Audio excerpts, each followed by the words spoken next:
But yo, you know what? Like, that's like a part of the reason why I wanted to start this is because we need platforms where this can happen. You know, because a lot of people are starting to kind of like have conversations with us a little bit more now, but nobody knows really any dancers struggle. They don't know our stories like that. You know what I'm saying? Like we don't have like a breakfast club that brings us in to have those conversations. Gotta do it ourselves all the time.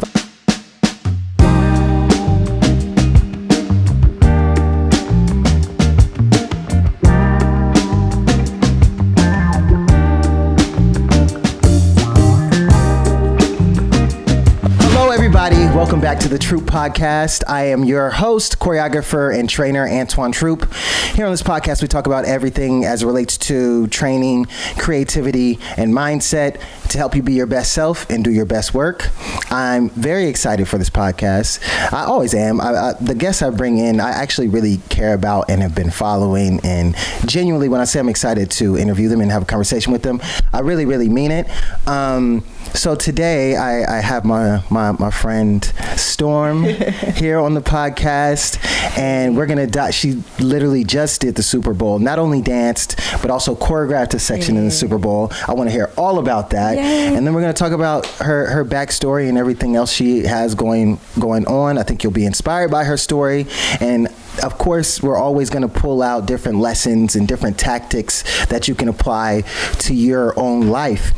So before we really dive into the story, I just want to first say, how are you? And then also tell the people a little bit about you, what your name is and where you're from, how long you've been dancing, what's your style, all those types of things. No, hey y'all, Storm DeBarge, straight from LA, West Coast, you know what I'm saying? I'm a dancer, I choreograph a little something, a teacher as well. Clowning is my thing. I think people see that and they, I clown dance. A lot of LA things, a lot of LA culture, a lot of LA swag. Like, that's all me. So, yeah. Yes. Well, welcome to the podcast. Thank you. How are you? Actually, I'm well. I'm actually feeling really well. Good. Like I said, my little allergies just trying to do me, but it's okay. We're going to push through. Yes. We're going to push through. So let's go ahead and tap into Super Bowl. First of all, I want to start with the feeling. I commented on that post you made of you, like, I guess, like right before you went on stage, and I know that feeling, and I know you, in the caption you said you can't put it into words, but I'm going to ask you to put into words. When I ask you to put into words, how were you feeling in that moment specifically?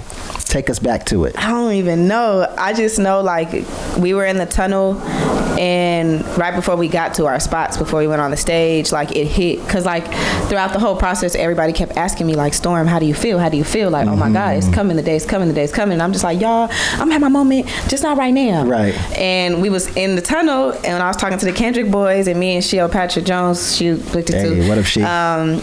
we were just looking at each other, and I just looked at her, and she was like, yeah. And I was just like, what? And then the Kendrick guys looked at me, and I was like, y'all. And then I, like, caught a little Holy Ghost, and I started, like, crying a little bit. And I was like, my makeup. They was like, not right now.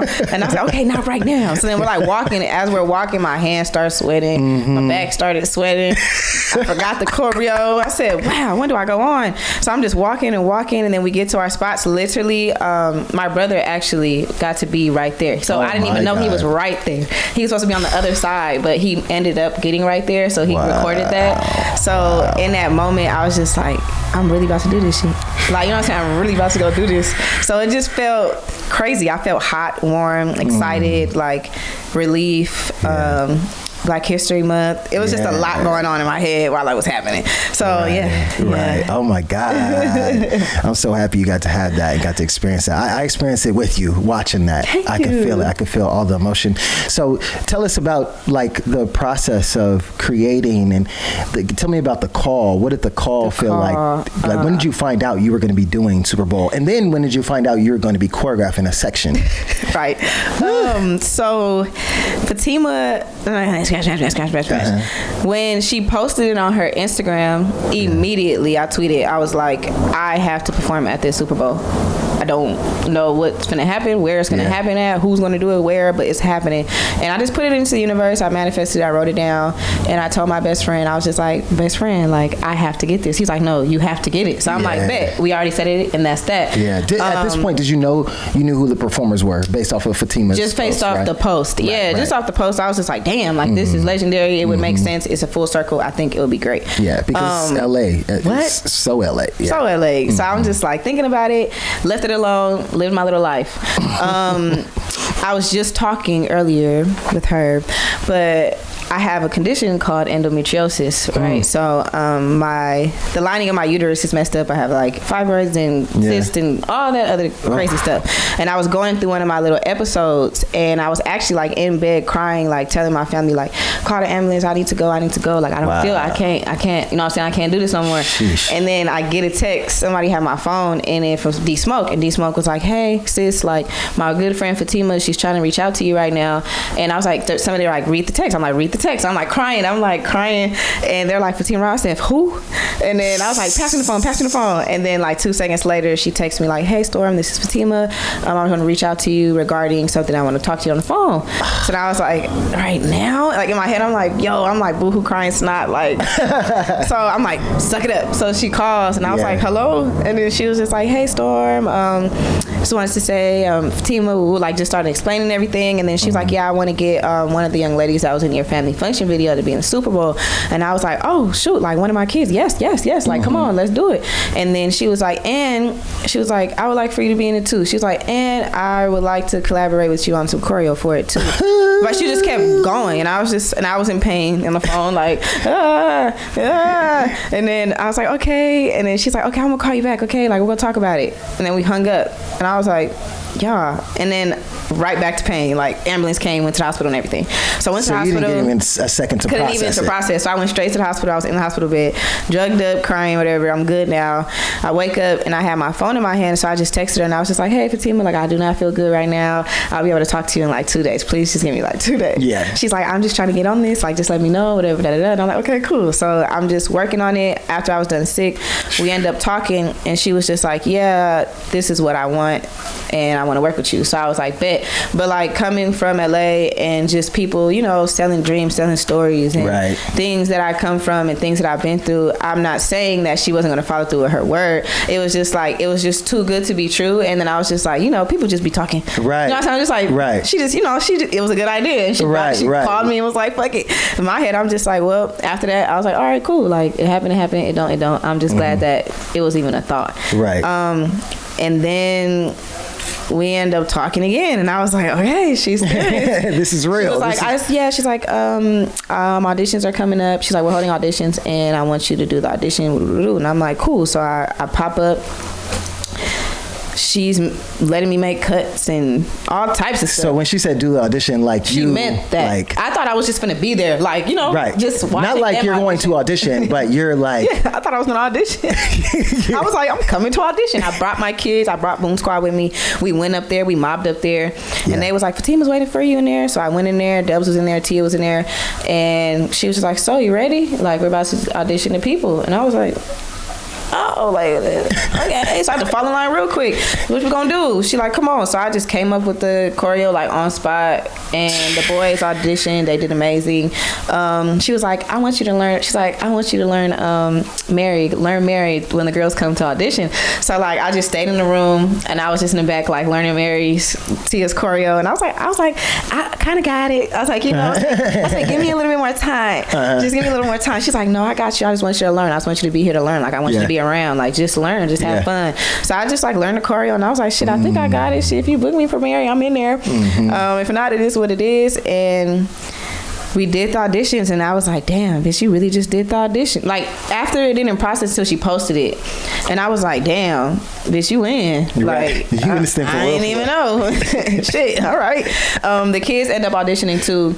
Unfortunately, you know, they couldn't have anybody that was 18 and younger, but it was a blessing to even have them there in the room and to like be in that space in that situation, because they didn't even know what they was doing. Right. You know, they didn't know who she was. Like they just walked in and was like, we here to dance. And that's what we want to do. Let's go. listen, get off on you real quick and we finna leave and go back to this. So I'm just like, I told them outside, I was like, do y'all understand what y'all just did? You know what I'm saying? Like in front of her, like for her to sit here and do all that. And they were happy about it. And I was like, as long as they were seeing, that's all that really mattered to me that day. Then I got my call sheet and it was just like, all right, we're starting the 30th. Here we are. So I was like, damn, like every day I was just like, what? Like, what is coming right now for real? And mind you, I'm still busy. Like I have all of my other things I'm doing. Right. So it was on my head, but it was just like, rehearsal gonna come when it come, the day it come. Right. But when we got there, I was like, oh, okay. For real, like you believe in me. That's crazy. She was like, all right, Storm, you ready? Like, we finna get this choreo going. Like, come on. And I'm like, it's me. Like, this is my choreo, really? Like, I'm doing it? Like, really? But I had to do it in like 10, 15 minutes. I had to come up with it. Like, there was no turning back after that. Like, whatever move whatever y'all saw, that's what I did the first go and the first try. And I just had to teach the boys. And I was just like, fuck it. Like, I'm gonna teach them. And she was like, I'm putting you in your freestyle. She's like, you freestyle, so I'm gonna get you for what you do best. And you're gonna freestyle during Cali Love. You're gonna get off. She's like, and then just go back and help with the C-Walk or whatever. And I was like, shit, cool. Process was hella dope. Quick little stories in that. We were in rehearsal, and I think every day, me getting there every day, I was just like, wow, okay, this is the scheme of life. Like, I'm here at this time. You guys are here. Like, I'm just trying to see how to work. Like, I'm dancing and I'm choreographing, so I'm just trying to make sure my head's on my, you know what I'm saying? I'm doing what I gotta do. Like, and did you feel ready? Yeah, because I asked God. I already been talked to God about what was going to happen. You know, I didn't say Super Bowl, but me and Cooley, my videographer, shout out to him. We always have like these deep conversations, and he told me, he was like, Storm, I don't know what it is for you, but something's going to happen to you. It's going to be really big, and you're ready for it. And I was like, and I know I'm ready for it. Nigga, like, stop playing. I'm like, stop playing. Yeah. So when that happened, and I called him, he was the first person I told. I was like, bro, Fatima just called me. Oh my God. And he was just like, that's crazy. And I was like, exactly. And I was like, that's all.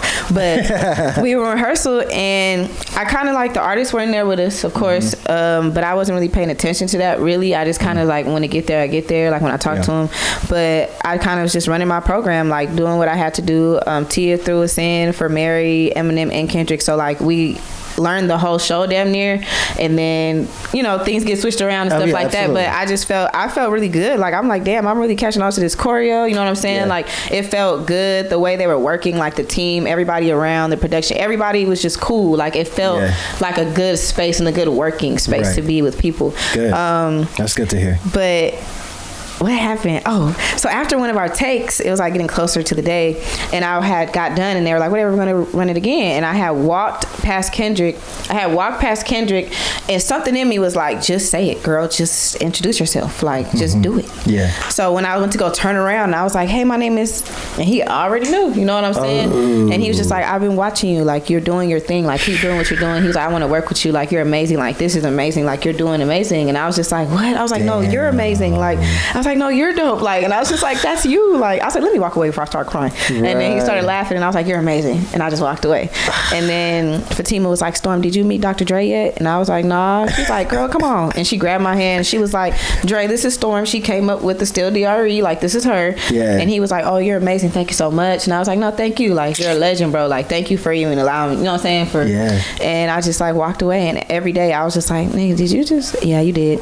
Had a little personal issue with Snoop. Me and him, not issue, I mean, like, a little talk. Beef. No, like a personal talk. My bad. We had like a little talk. I was just like, I'm Storm Snoop, and he was like, nah, like, I already know. So like, it was just crazy because I'm really humble. I'm really, really, really, really, really humble. It's just what I am. I'm real cool. I don't really be doing too much.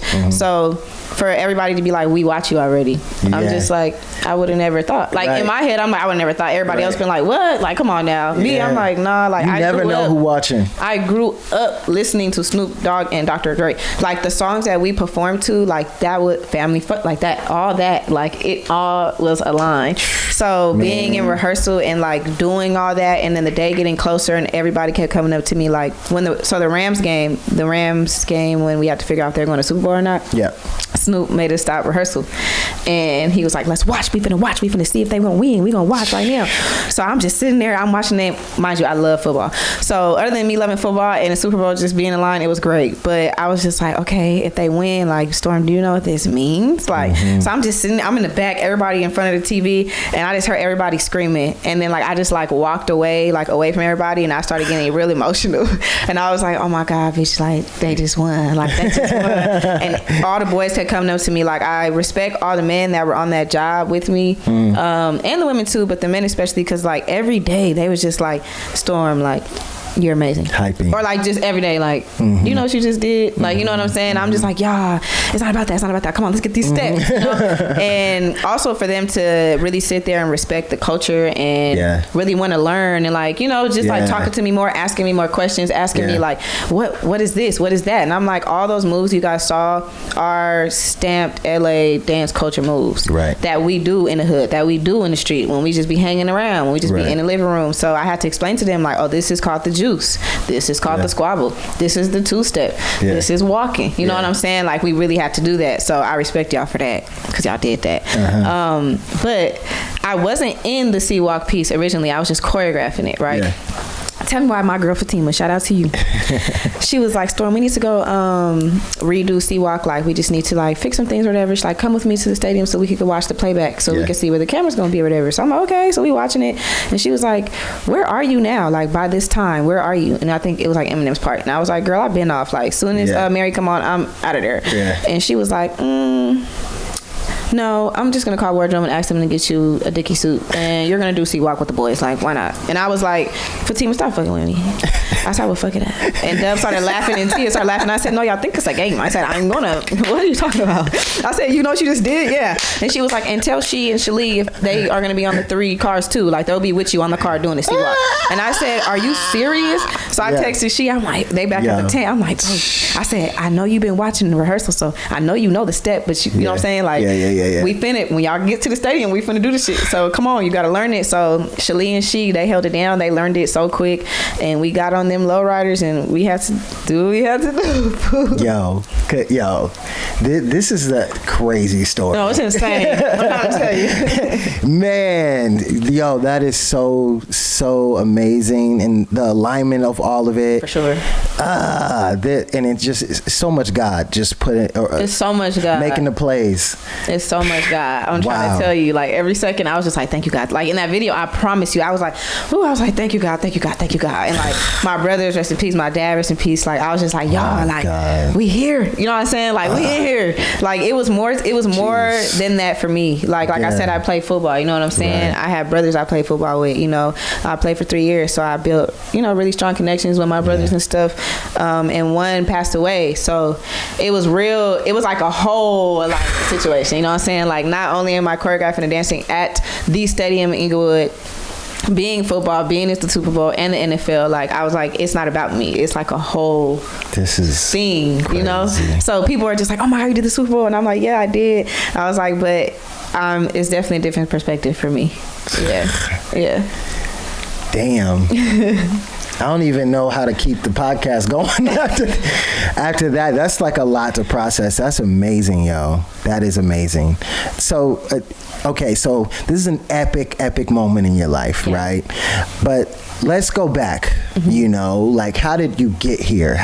Let's go before 2020. Before 2020. Because I think things kind of like really started taking off in 2020, right? Yeah. So before 2020, who is Storm? Where is she in her life? And I guess, like, what were the challenges before things kind of like started taking off? Where were you? What was life like? Life was like life. Well, I was always dancing as a kid. Always loved it. Always loved music. Then I started jerking. Jerking was a dance. You know, everybody know how to jerk and tuggy and stuff. That was like a really big thing in LA. It was a big movement for us. So it was like taken really serious. So, you know, we had squads. I had my own squad called Drop Dead Inc. I was the only girl, and Cooley was actually in it too. Oh, okay. Cooley actually was dancing too, jerking too. So everybody I surround myself with now, you know, that was then back then. So we was in a jerking crew together, and they kind of was just like, Storm, you could do it. Like, do it. If you want to do it, just do it. And I was like, okay, cool. I'm hanging around with y'all. We doing that. We jerk. We made a lot of money. Like a lot of money is not like a lot of money, but to us it was like a lot of money. So like if people were to pay us to come pop up somewhere and it was like $100 and it was split between 6, that $20 is doing its thing. You know what I'm saying? It was doing what it got to do. So I'm just like really blessed because Cooley is on this journey all the way till right now. But anyway, that's another. We'll get right there. Yeah. But I started clown dancing. Boomer found me in 2014. Okay. Boomer found me at an event. My godbrother passed away in 2013. I was in high school. I stopped dancing. That's why I started playing football. So I stopped dancing, like going anywhere, like not doing no dancing. Like it just wasn't for me no more. I was like, I don't want to do this no more. Like he's dead, not doing it. What made you want to take dance out specifically? Because he was the reason I was dancing. Like, you know, when he became the reason, it was a really serious thing. So I was just like, he taught me a lot. Like he was there a lot. We were close. Other than dance, we was close. So when he passed, I was like, you know what? I'm cool on all that. Let me just focus on high school, like be a kid. And I was like depressed and stuff, going through things. And my homie Kid Soul, which was one of my first mentors, he called me and he was like, man, they having a Drake versus clown, and I really want you to come. Like, I think you would love the clown dancers. I think you would love battling them. Like, I think you would love it. And I was just like, like, I'm cool. I don't want to come in battle. I'm cool. Like, I ain't dancing like 2.5 years. Rusty. He like, no, I promise you, like, it's a calling. Like, come on, bro, come on. I'm like, whatever. So who was this again? Sorry. His name's Kid Soul. Oh, Kid Soul. Yes, Kid Soul, one of my first mentors. We went to the event and I battled one of the clown dancers. And mind you, you know, you could see how the energy is already. Oh yeah. So I'm like, oh, they come with the heat. Like you know, we been clown. That's a part of our shit. But being like in the dance community with the clown, I'm like, oh, this is lit. Like I just be doing it at home and in the street when time we come to a party. You know what I'm saying? Like little shit. But I battled the girl, and Boomer came up to me and was like, come to my house on Wednesday. I want you to be part of Boom Squad. And I was like, huh? And even Tommy and them, like Tommy, Scooter, all the little clown groups, they all was like, what's up with you? Like, you got heart. What were we trying to do? Yeah. And I was just, some reason that Boomer just kind of like pulled me close. So I was just like, I'm just going to fuck with Boomer. Right. So I went to his house, y'all. When I tell y'all, soon as I walked in, no cap, they was already dancing, right? Yeah. Kids, like 30 of them. In a small, probably a little bit bigger than this, with 2 couches. So we used to be like dancing on the floor, but it was so no space. So we used to have to stand on the couches and hype each other up. And whoever wanted to dance, we had to stand. That's how small it was. But it was that many of them in there. So when I walked in, they knew it was me. They're like, oh, that's the girl that Boomer went on the squad. So it's up for her. Right. So they started coming after you. What? Yeah. I had to battle all them that night. And I threw up. I had an asthma attack the whole 9 yards. In front of Boomer, didn't know what I was doing. Like, I was just jerking my little knees away. I was doing it up. I tried to clown. You know what I'm saying? I'm just doing it up. I'm battling y'all. They 6 years old to like 18. You know what I'm saying? Like, they're in my ass. You ain't got footage of this, do you? No, but I have footage of like living room sessions and stuff. Okay. But I was just like, what? Like, this is crazy. So I loved it. And I was like, shit, I'm here every day. So like every day I was just going to train with Boomer, training with Boomer all day. And then I got on Boom Squad. We had the squad. We was in the streets doing parties, like, you know, just posting videos and getting our hop outs out there. And I guess people just started like, you know, Storm been jerking. And then I was clowning. So when my videos were like going viral for the clowning, it was just like, oh my God, it's so crazy to see Storm still like doing what she doing. Like, she been doing this literally since I was like 11, 12 years old. Wait, this is a long time ago. Stuff started going viral. Or you talking about 2020? I'm talking about a long time ago. Oh, like when I tell you before we had Instagram and all that, like if you go back right now and look my name up on YouTube and my crews, all we had was YouTube. So we didn't have all the stuff we had like we have now back then. So we had YouTube. So like we used to go up. Like we was going viral on YouTube. Yeah. And then so it just flew to Facebook. And I was just like, everybody knew where I was on Facebook. Yeah. And then you got Instagram. So people were just following me. And they're like, Storm, you've been doing this. You know what I'm saying? People sleep. Right. And I'm just like, well, I'm just going to keep waking them up. So like, I'm just like, it is what it is. I know who I am. If y'all know who I am, that's cool. If you don't, it is what it is. I'm going to keep doing it. So just doing clowning and then getting older. And then I'm telling Boomer, you know what I'm saying? Like, we just go run a squad. We gonna run a squad together. Like, we tried so many things. My kids are amazing. They're like growing up, like seeing them growing up, like the kids that battled me and put me on Boom Squad, like they're all just grown now. Like, you know what I'm saying? A lot of them don't dance no more. Yeah. But they be tapped in with me. So it just be cool to see like the whole little thing. And I'm like, I wish y'all still dance. But I did that. and I was dancing with Boom Squad, and I still do, like, you know, still do with Boomer.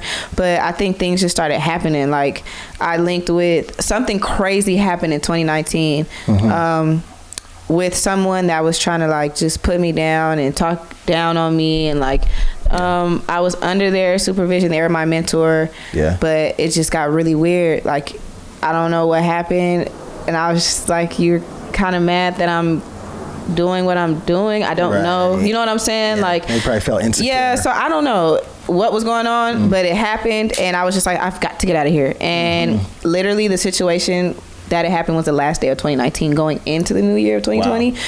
And I was in church. I go to church on New Year's. I actually go to church. Nice. And I say it when it turned 12, and I'll be right there.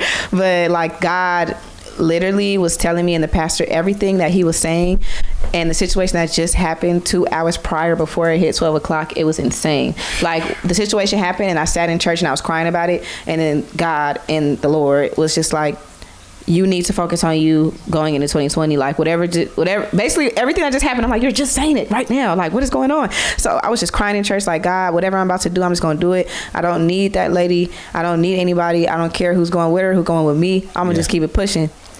And I told Cooley, I said, Cooley, you got my back. We in there, like, whatever you want to do, you want to shoot, what do you want to do? He's like, whatever you want to do. And literally that week of 2020, we shot a video, and then I was like, well, I want to shoot videos all the time then. Like, let's meet up. So that's my dog. So we'll just even meet up and eat. Me and him, we're foodies. Like, we'll just, our DMs are just us sending food back. Like, we just like hanging out and eating food, and then he'll be like, you want to shoot a video? And I'm like, yeah, come on, let's shoot a video. Like, or I wake up in the morning and I'm like, Brian, I had a great idea. Meet me here at da-da-da. And he'll be like, where? And like, we'll just meet up and we'll shoot. And of course, like, he learned me, I learned him, you know, like, being able to see him pick up a camera and like going from dancing and picking up a camera to recording us, like, to us booking things together. Like, it's a whole thing. And I'm like, Cooley, if you could just have my back, 2020, we in there, I promise you. And things just started going. Like, I got posted by, it did help. Diddy had posted my video. It was I don't know if you saw it. It was the On It video. The Dr. Bands on it. Is she twerking for her, breaking for my bands on it? And I was dancing in the street. Yes. Yeah. And I've seen every single one. I think I've seen every single one. Diddy had posted, and after that, I performed at Revolt with his son, and after that, I think like people just started seeing like, oh, she everywhere. Like, okay, cool. Like, okay, she. Okay, I got two questions. First of all, I know you're into the seafood, and you be eating the crab boils and whatnot. Don't do it. What's the best place? Because that's my favorite. That's my favorite crab food. Off Santa Rosalia, right there on Crenshaw, across the street from the Krispy Kreme. That's what I'm gonna put in the notes. Kicking crab, the kicking crab. I do not. Yes, across from Krispy Kreme. It's actually in where the Crenshaw Mall is. So if you put Crenshaw Mall, you'll see Kicking Crab. Okay. But that's my favorite place. I don't like no other place. Really? Yeah, Hot and Juicy. I don't like that. Peter Panache told me to try Krabby Crab, and I hated it. You don't like? I hated it. Boiling crab. You don't like boiling crab? I don't like boiling crab. It's just the sauce. Like, it's the sauce. The sauce gotta be right. Why do it? Yeah. It gotta be right. It gotta be right. Okay, I'm on it. And then the second question: how many videos in were you before? I'm sure the first one people was already, you know, into it, but like, what was the video that took off? It was the Diddy video. Was it the first video that kind of like? That's the one that like he posted and everybody's like, you know what I'm saying? And mind you, I wasn't even that night. I didn't even want to make that video. Like, we was chilling, talking in the street, and then I was like, did y'all hear Diddy's son new song? And they was like, no, and we played it in the car, and it was out. We was just chilling outside talking, and they was like, this look a banger. And then Brian Cooley took out his camera, and he was like, you want to shoot something? And I was like, he was like, I just want to see what the lighting looked like. And I was like, yeah, come on. And I was just literally, if you see, it was just me being so like, and the outfit looked trash. I'm just looking trash. And I was just like, you know what? Yeah, come on. We just gonna get it off real quick. And then I just posted, and it did what it did. Yeah. But what video I think did what it did was Gay Area.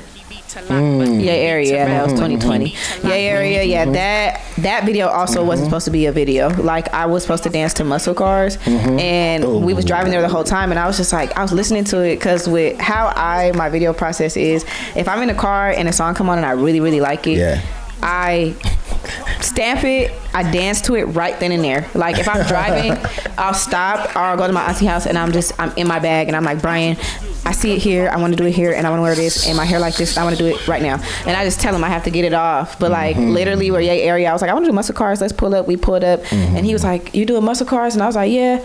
And he's like, play, and I played it. And I was like, this is not the time. And then Yay Area was next, and I pressed next. And I was like, I'm gonna just shuffle E40. And I was like, baby, nigga, press play. Come on. You was feeling and I was some just like, I was like, just come on. And I was like, just record it real quick. I was like, I'm tired, but come on, because I just had shot 2 promo videos before that. We wasn't there for Yay Area. We was there for a whole other thing. So we played it, and I was like, just real quick, bro, real quick. And then we did it, and I was like, okay, cool.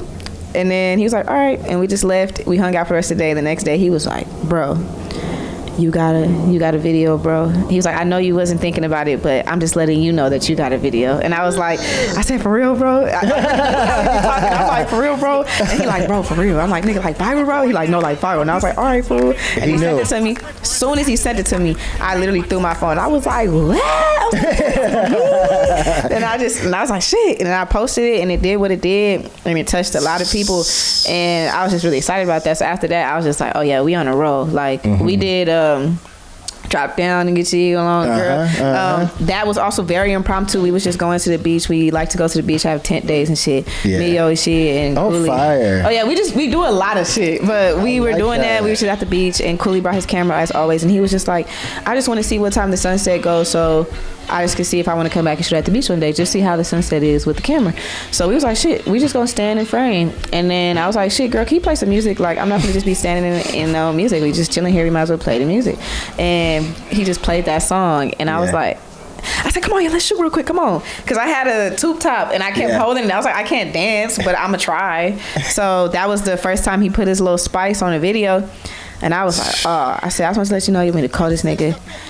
Period. And that's it. Yeah, and after that day, I hadn't seen a video like that. I hadn't seen a video like that. I was like, what is this? I just get really excited for him, because I'm just like, I don't even think you know what you're doing, but he'd be so excited for me. Like, he'd be like, bro, everybody's gonna like the video. And I'm like, no, bro, it's you, bro. I'm like, this is what you do? Like, what? Cold. I mean, cold.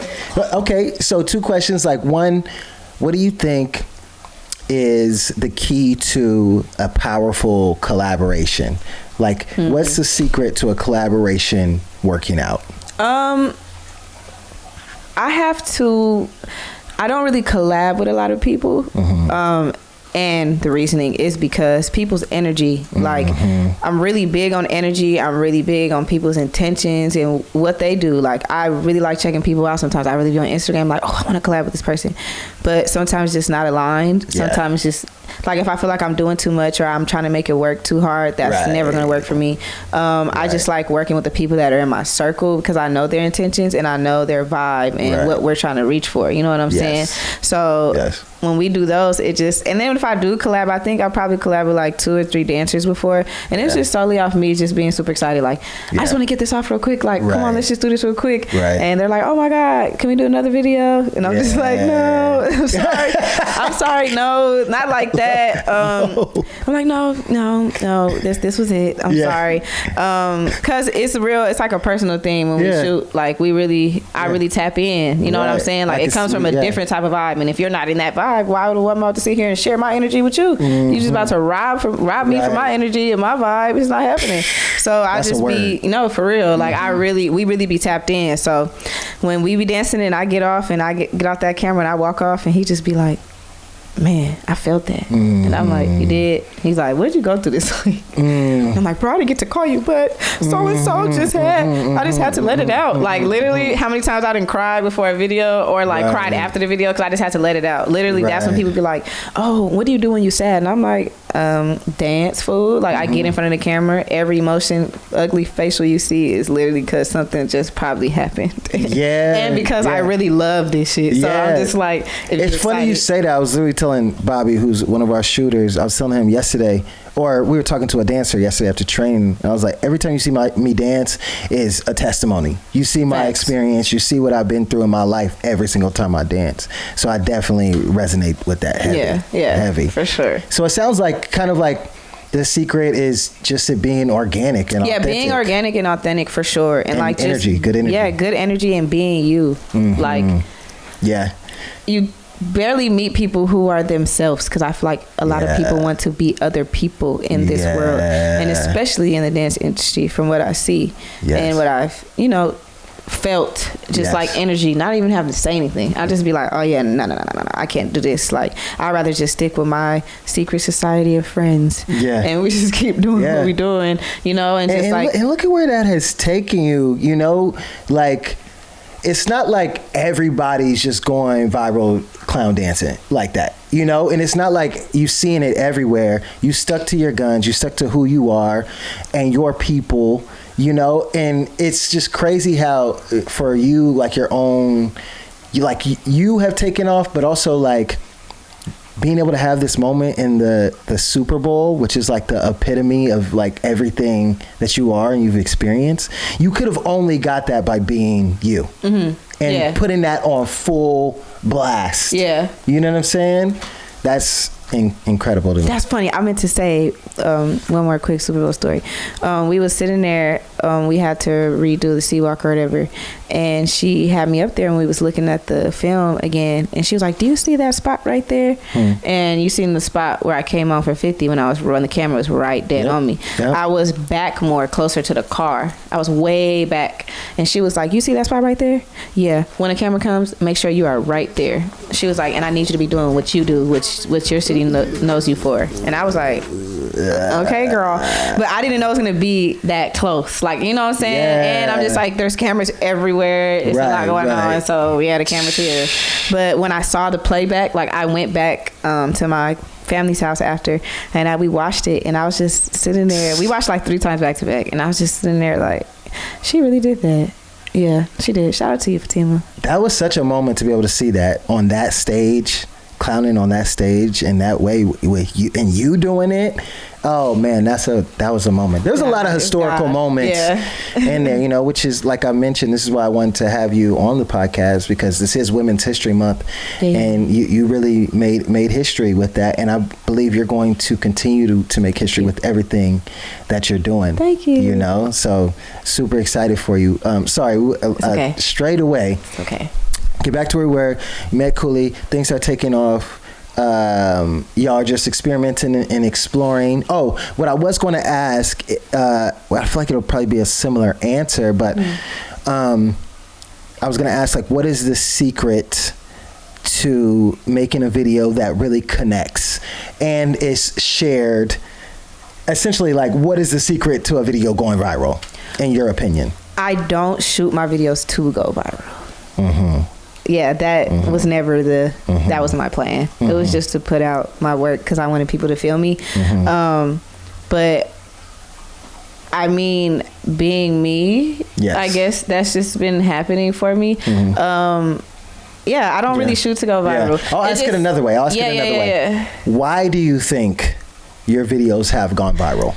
Because the way that I am, the way that Cooley captures me, and Cooley's been knowing me for over 12 years. So I think it's just like the chemistry that we have, you know, because we always talk about this. I'm like, dancers, you know, we love to get shot. Like, we like to get videos done, and they love to like book videographers. And sometimes I'm like, okay, it might not be the same treatment as me and Cooley because y'all don't have no vibe. You're just doing this because you want a video for Instagram. So you're going to hit the videographer like, hey, I'm going to pay you to do this. And I'm just going to throw this up. You're going to do an edit and we're just going to throw it up.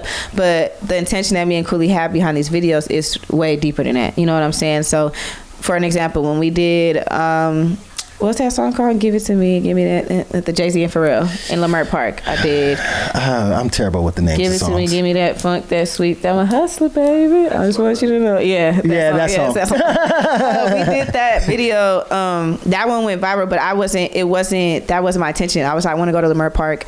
I was like, I love that song. And the song's becoming so random to me, y'all. I was in this chair at like 2:00 in the morning, and a song came on the radio because my AirPods died, and I was mad because my AirPods died, so I had to listen to the radio because the lady didn't have the radio on. And the song came on, and I was like, Cooley. It was like 2. I was like, I need to shoot to this immediately. Yeah. It just felt too good. And I'm like, now that I'm older, I understand these songs more as far as like musicality and tunes and instruments. Like, I remember, I love my music. background family. Like I'm all into that. You know what I'm saying? So like I really deep dive like into my videos. Like it's a real thing. You know. So the only way I know like if it's a viral moment, that nigga Cooley will edit it and be like, bro, we got a video. Like he like it has to. There's no way. The way I'm feeling, this is how I feel. I know they're gonna feel. So yeah, that's kind of I think it's I think that's an important thing to point out is like he knows how they're going to feel. You get what I'm saying? Like, not just like they're going to watch it and think you're dope, but they're going to feel something from it. That's the most important thing, I think, is like when people are creating out there, you really got to think about how are people going to feel? How do I feel even during this? Instead of, to your point, I think people see what other people are doing that works, and they're like, and they don't know why it works or what was behind it, and they just try to duplicate the look. Yes, and that's been happening for the past 2 years. Literally. I'm like, do your thing, go off, guys, go off. They're like, everybody's always asking like, how do y'all do this? What do y'all use? What do you do? What does he do? I'm like, one, I'm never there when he edits because that's that man's space and his time. That's what he does with his stuff. It's me, but that's what he wants to do. I'm not going to be over his head about editing. That's out. That's how we operate. We just shoot. He do his thing. He get it back to me. And then there's that. Like, I might ask him. There's been times where I'm like, bro, I want to drop this on Wednesday, bro. So I have it done on Wednesday.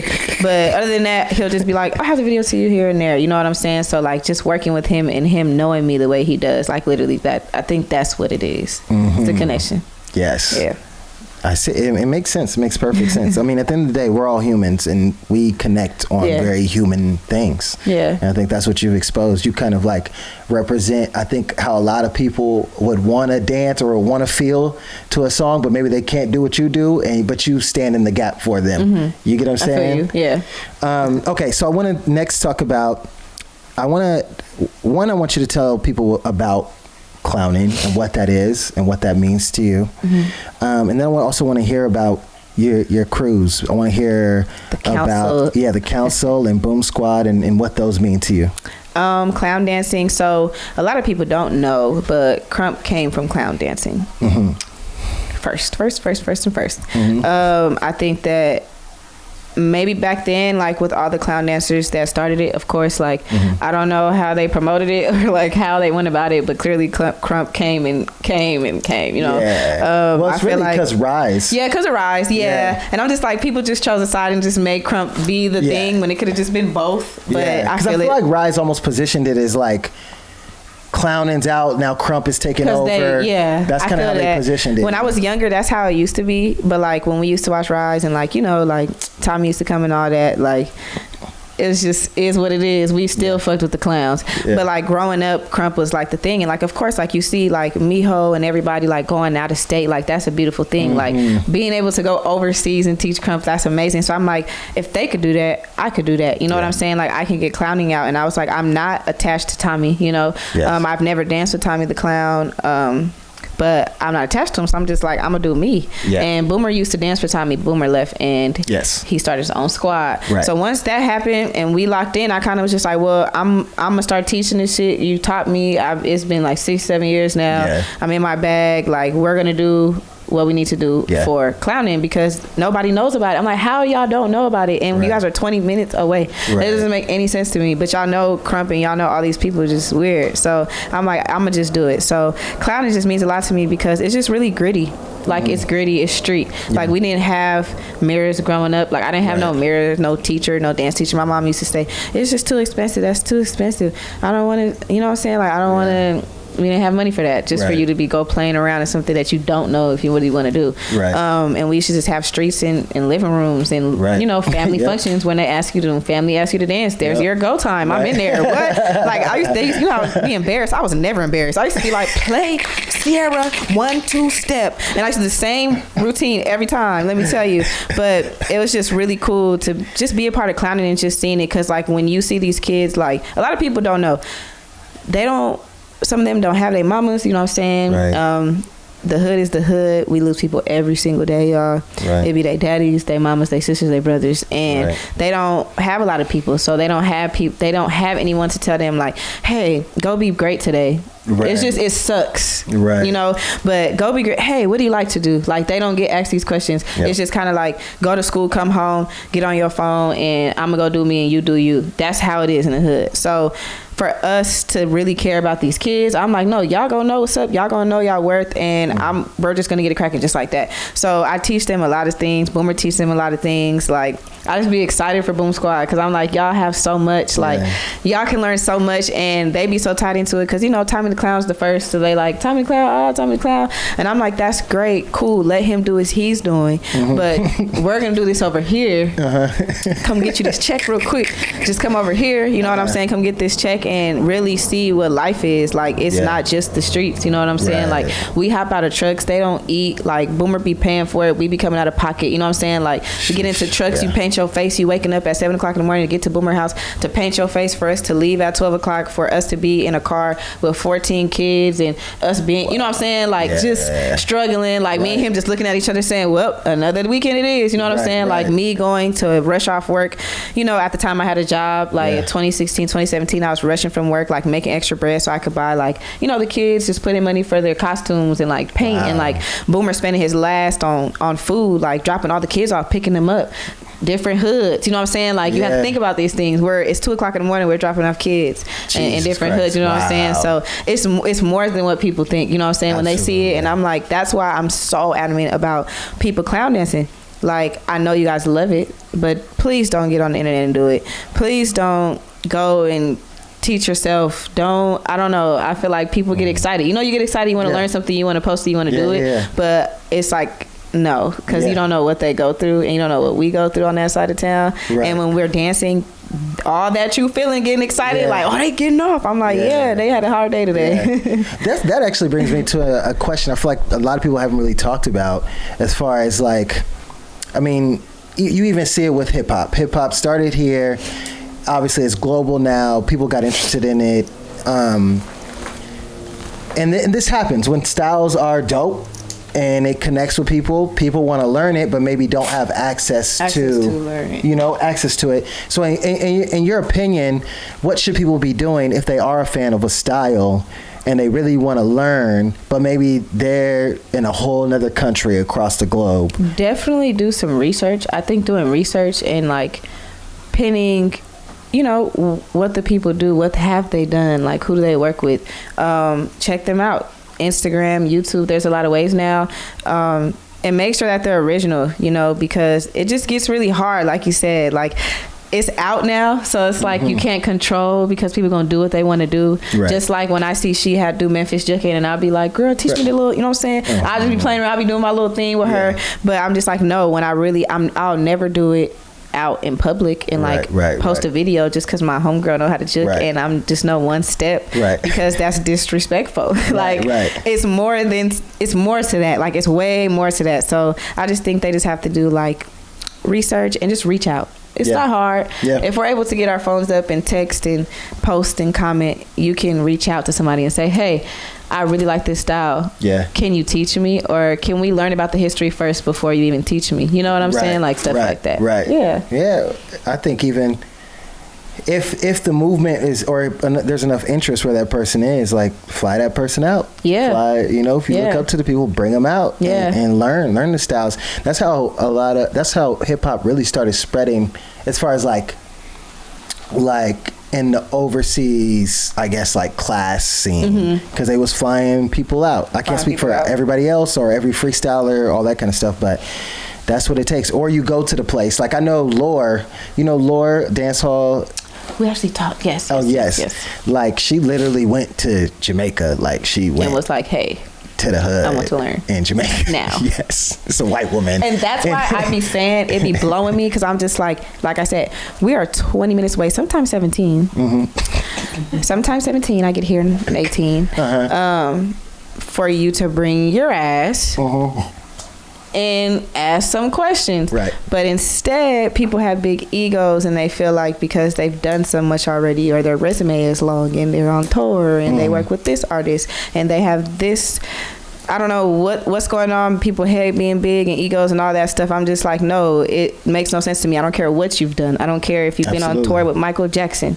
You cannot go out on this stage right now and freestyle and start clown dancing. Like, that doesn't make sense to me. Does it make sense to you? No. So I'm like, why? We know you ain't hit me up for a reason because you don't want to. Right. You know what I'm saying? You know what you're doing. So Right. it's a lot of them. And I always point them out. And I don't care. I have no filter. Yeah. Like, you know what I'm saying? Because I wouldn't do it. And it's not right. So why are you doing it? Yeah. So I had to like, crazy, another Super Bowl moment. Go we for were it. in rehearsal going over Cali Love. And Fatima was like, I saw you do something.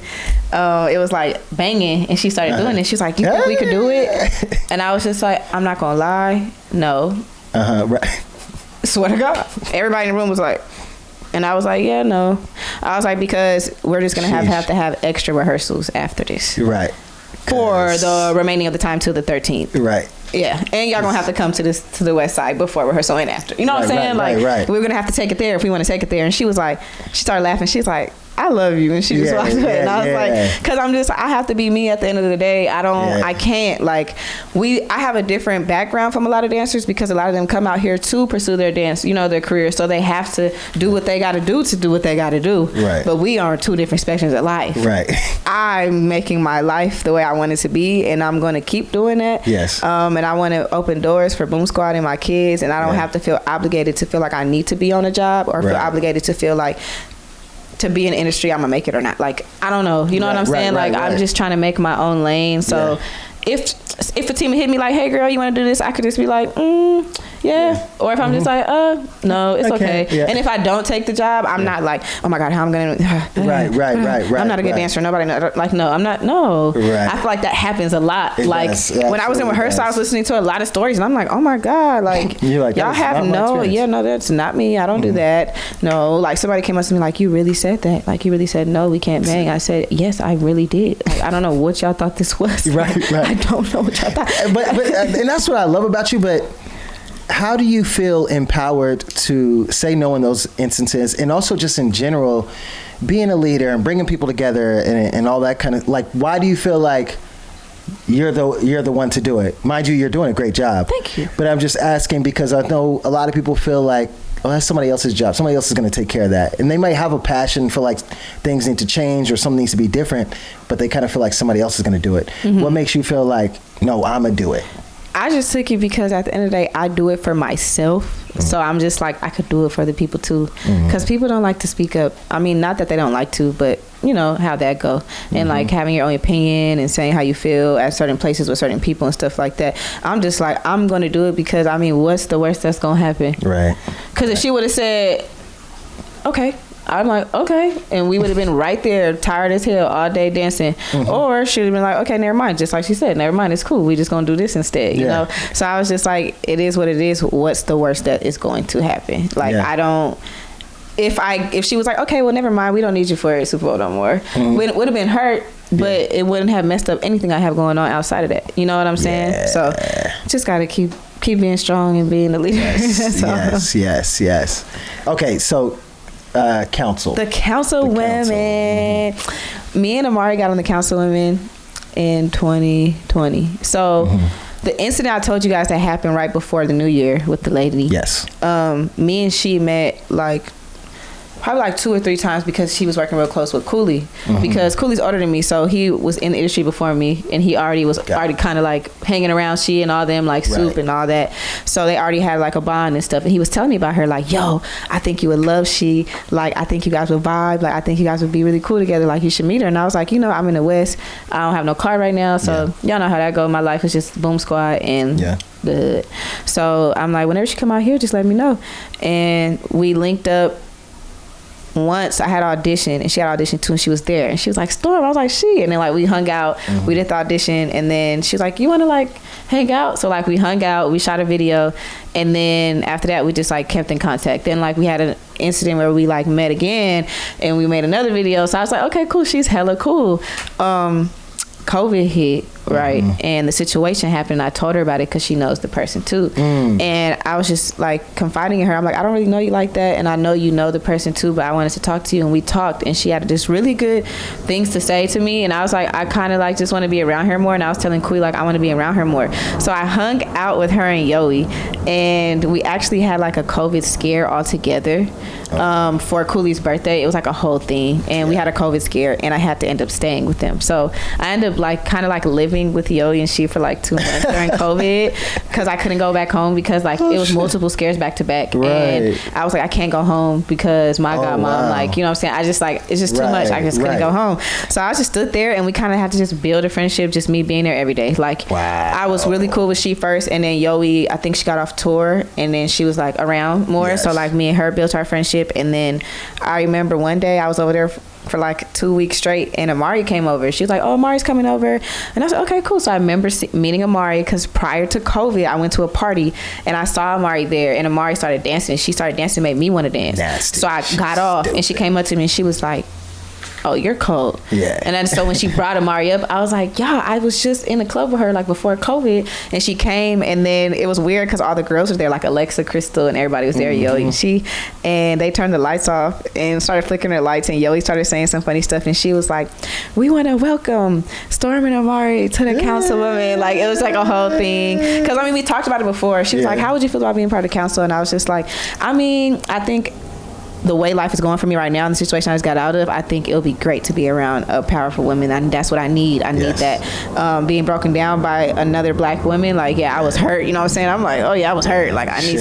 I need this vibe. So I think God aligned them in the situation and what happened perfectly. So then I got on the council and we shot our first video, and I was like, oh my God, like I really like them. And we just started hanging out every day, and we actually like, I don't like planes, y'all. It was my biggest fear. It's not anymore. Really? Okay. But it's my biggest fear. And she and Yoey actually got me on a damn plane, and they played me. So she's niece, they live in Memphis. They're from Memphis, and Yoey's from Tampa. But we went to Memphis, and they was buying tickets for she's niece's 16. And I was there, and we were just chilling. They was like, oh, they're like, babe, I'm gonna buy the ticket for a night party. Like, you know, we're going to Memphis. I'm like, oh, y'all going to Memphis? Like, I'll see you guys when we house sit. I'm here. Lupe's here. We're living our life. I'm here with the cats and the dog. Just telling them I'm here. I'm not going nowhere. Yoey was like, well, I just bought you a ticket. So, and I was like, huh? I was like, yo, I'm about to throw up. Like, I started sweating. I was like, when are we going? Like, okay. So I had to get ready, took the first flight. I was crying. It's on Instagram. I cried the whole flight. I cried the whole out of there. And we took that first flight. For me to say this, the council, we took our first flight together. Like, we had got booked the Red Bull for Dance Your Style. We had went out there to perform in Washington this past October. So it was like a year apart from my Memphis trip. So I thought it was funny because I'm like, here I am again on the plane with y'all. And I told Red Bull, I said, I don't fuck with planes like that, y'all. I was like, I do not like planes. I was like, we can figure something out. I think I'm the one that could be on the train or something. Like, we could drive to Washington. I'll go a week it's early. Possible. We can get it cracking. But I was like, no, I'm gonna just do this with them. I'm glad that it was with them. So we just been having like really good moments, and I love being around them. Like, she to start that is amazing. Like, I think it's just amazing collective. We all are on the same accord. Like, spiritually, mentally, and everybody is just so cold. Like, do y'all understand when we film, I'll be like, every day before we film, I'm like, who am I going after? Because these look good. They about to eat me up. Okay. Amari said the same thing. Amari be like, I'm never going after Storm. But she loved me and Amari. I love going after her before Amari. It just is what it is. And she says that about me too. And I'm just like, no, girl, like, we're not doing this. Because we always be like, we finna eat each other up. And we look at each other and I'm like, yep, the heat is on. I love that energy. Especially when you choose the song. Like, we be like, choose a song, like, here's the group, babe. And I just want to let y'all know I'm going to eat y'all up. And we just be, and it'd be funny because we really be going for blood, but like, it's just like, it's love though. You know what I'm saying? So after the session, we'd be like, woo, that felt good. Another one. Like, we just start filming, and like, we really meet up. Like, how I was telling you with me and Cooley, like, we have friends days. Like, I think people see, you know, we work a lot. So people be like, oh, they're meeting up to film, you know, they're just together. No, like, we be hanging out.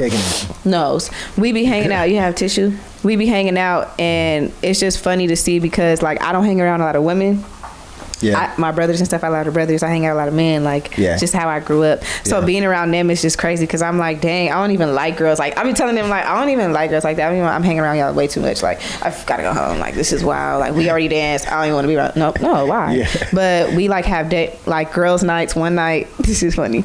I told Amari, I texted Amari. I was like, hey Amari, my favorite song right now is Be Honest by Georgia Smith and Burna Boy. I was like, and I just want to dance with you. That's all.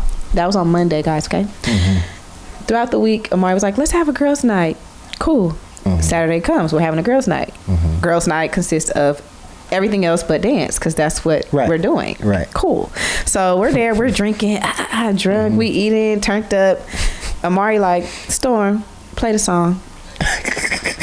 And I was like, huh? And she was like, come on, guys. Whole class. Whole choreo in the living room, drunk. I have the video, drunk. Me and Yoey was laughing because we were just like, and Amari gonna keep going. She not, that's it. We got the move and that's it. There's no coming back. Like, you have to know the choreo. And I said, you're not about to have me look dumb here. Like, it's 12 a.m. We're drunk dancing to fucking Beyond. It's like, come on now. So we did the choreo. She recorded it, and it was so funny because I'm like, it just stuff like that happens. Like, and then we just be chilling, or like we'll be dancing. Me and she be having like impromptu nights. It'd be like 12, like 1 o'clock in the morning, and we'll put like, we like to play around it. Like, I'll play like Nelly Furtado. That's my shit. You know what I'm saying? Give it to me. I play it every day. Yeah. We like just be playing around, just doing stuff, you know. And I really appreciate them because like you need that too, because we work a lot. So I'm just like, we have to have that balance, like the balance of just being regular people, you know. Yes. Yeah. Yeah. It sound like y'all have fun too. It's not just work. And I love that. I actually, another thing me and Bobby was talking about literally earlier today, I was saying that I kind of like missed that like competition, like that healthy competition though. You know what I'm saying? And so can you tell me like what is the key to y'all being competitive, but it not being like a toxic competitive? I think, like I think I said it before, we all know who we are, what we're capable of, and we're all very humble and we respect each other, like as a whole. So I think that goes a long way when we're dancing, because I'm just like, yeah, we cold and we all together, but nah, like, I'm colder. No, I'm colder. You know what I'm saying? Like, we be cold, you know what I'm saying? And when people be coming up to us and they be telling us like, oh, I love her, and I love her. Like, they love everybody. And I'm just like, yeah, like we respect each other. Somebody asked me that too. They like, do y'all be battling each other? And it's funny because Amari the other day, she was like, yeah, because I was in Vegas and I didn't make it to the last shoot with them. And Amari voice noted me and I was like, I'm so sorry. I wish I could have been there. And she's like, yeah, I told Yoey the next time we're going to battle each other, and that's that. And I said, girl, come on. Like, what are you talking about? I don't care what you're talking about. Yeah, like that's how we be playing. Like, I don't care, bro. Me and Yoey actually battled at Boom Squad practice like 2-3 weeks ago. Because with Boom Squad, we're really competitive. Yes. And it's healthy competitive. Yeah, it's healthy too. And we tell the kids too, like, y'all can get off on each other and still love each other. We still hype each other up. Like, when we battle each other, we hype each other up. Right. And I told them that too. Like, you got to know who you are, respect yourself, respect who's in the room, know who's in the room, and just be happy and have fun. Like, there's no negativity here. Why are we trying to kill each other? Why are we, you know what I'm saying? Like, I've been in rooms with people and I'm just like, oh, you guys want to really like embarrass each other. Like, that's not what we're here to do. We're here to hype each other up and get off on each other. You know what I'm saying? Like, Yoey, I came from one of my girls. Her name Beautiful. Love Beautiful. Shout out to you. You're hard. We was battling and I came for Beautiful. No, Beautiful came for me. And I was like, okay, girl, you're wildin'. So I went off on her so cold. Yoey was like, She's like, I'm dancing again. So Yoey came and she was all in my face. And I was like, I'm gonna give that to you. I said, I'm gonna give it to you. It's okay. I'm just gonna give it to you. I'm not even gonna dance again. Like, that's how we are. That's how we be talking. I'm like, yeah, girl, okay. Like, what? Wanna do what? So it's just, I love that. I need to see this. I want to see some of these battles, yo. I gotta be there. Sheesh. I want to move into the next thing. Like, with your crews, it sounds like you have like a solid community around you, and I feel like you're even building more community with like your event Family Function. Yes, love that. Can you talk about Family Function, what that is, what that's about?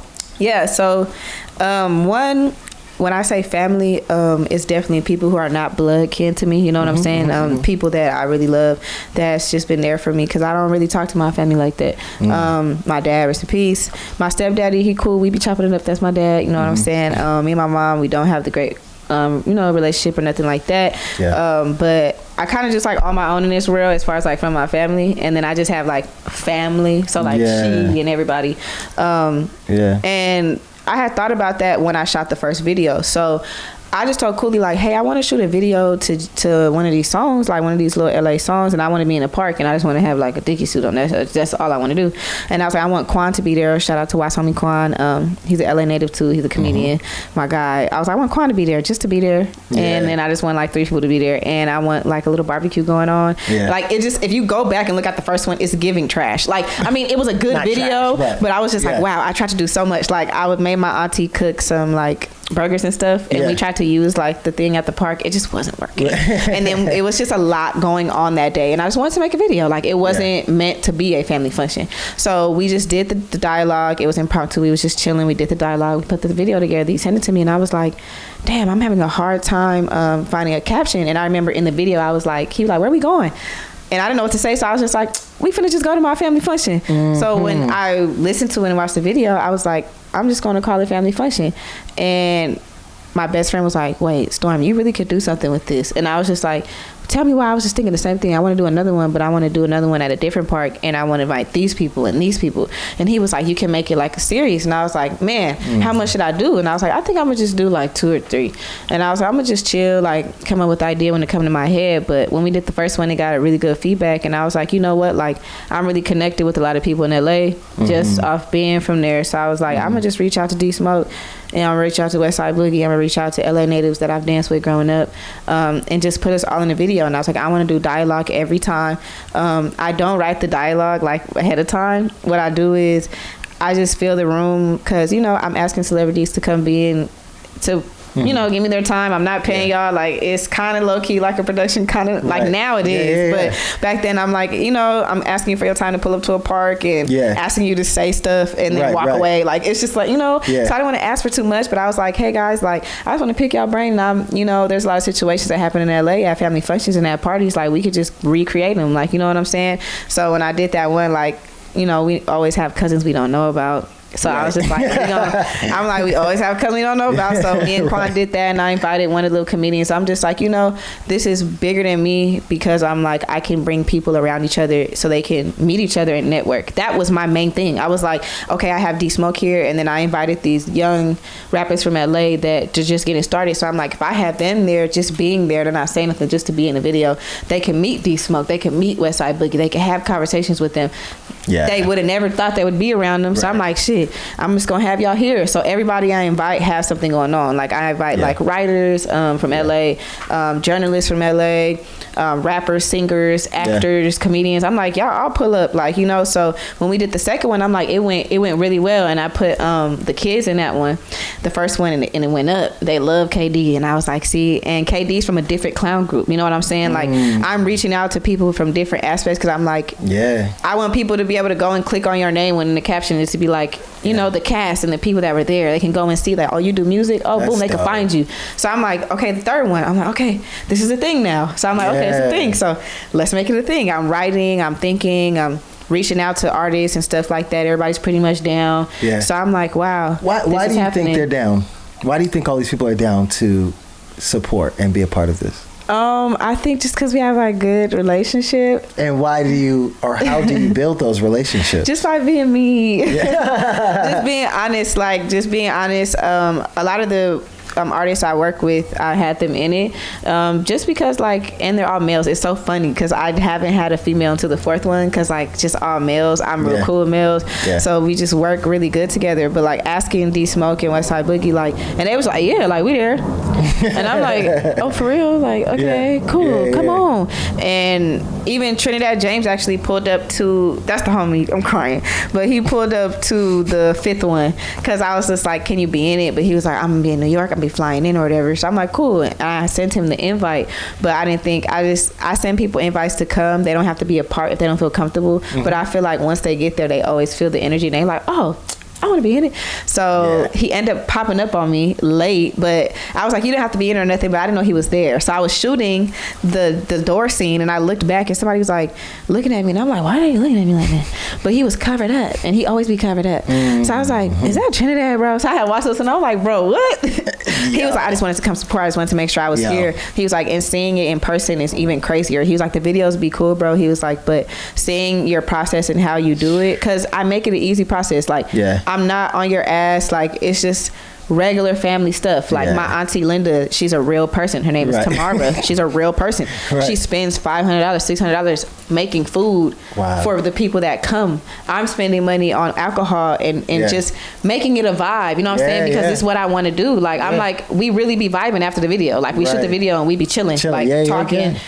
The celebrities are still there talking. I'm like, okay, so you like the vibe, like you know. So I think just doing that for LA was a big thing for me because you know we keep losing a lot of our artists. We keep losing faith and so much killings going on, y'all. Like I'm saying y'all be 20 minutes away, but I be seeing it all. Like, you know, we see it all every day. So I'm just like to give a platform and for people to come see and just build a vibe and not have nothing to worry about. Like nothing to worry about. Like no fights, no guns, none of that. And that's normal. Like you can never just go somewhere. You're always on guard every time. Getting food anywhere. You're just always like, you always gotta be ready because you're either gonna get robbed or shot for real. So I'm just like, if I can create a space for people to come, it can work like that, you know? And it's just a beautiful thing to see. Like, I'm like, it's not about me. It's not about me. I say that a lot. I'm like, it's not about me. It's not about me. It's about y'all. Like, you know? So it was just cool to create the family function. Then I got to do the event because I was like, I need to just have an event and I want everybody to pull up. So everybody, I just like, here Red Bull, I hear Pro Club. I'm like, hey, we already partnered up, so what can y'all do for me? Like, this is what I'm providing. These are the people I have here. I have the whole setup. I read it up. We got the treatment. I got the team. What do you want to do?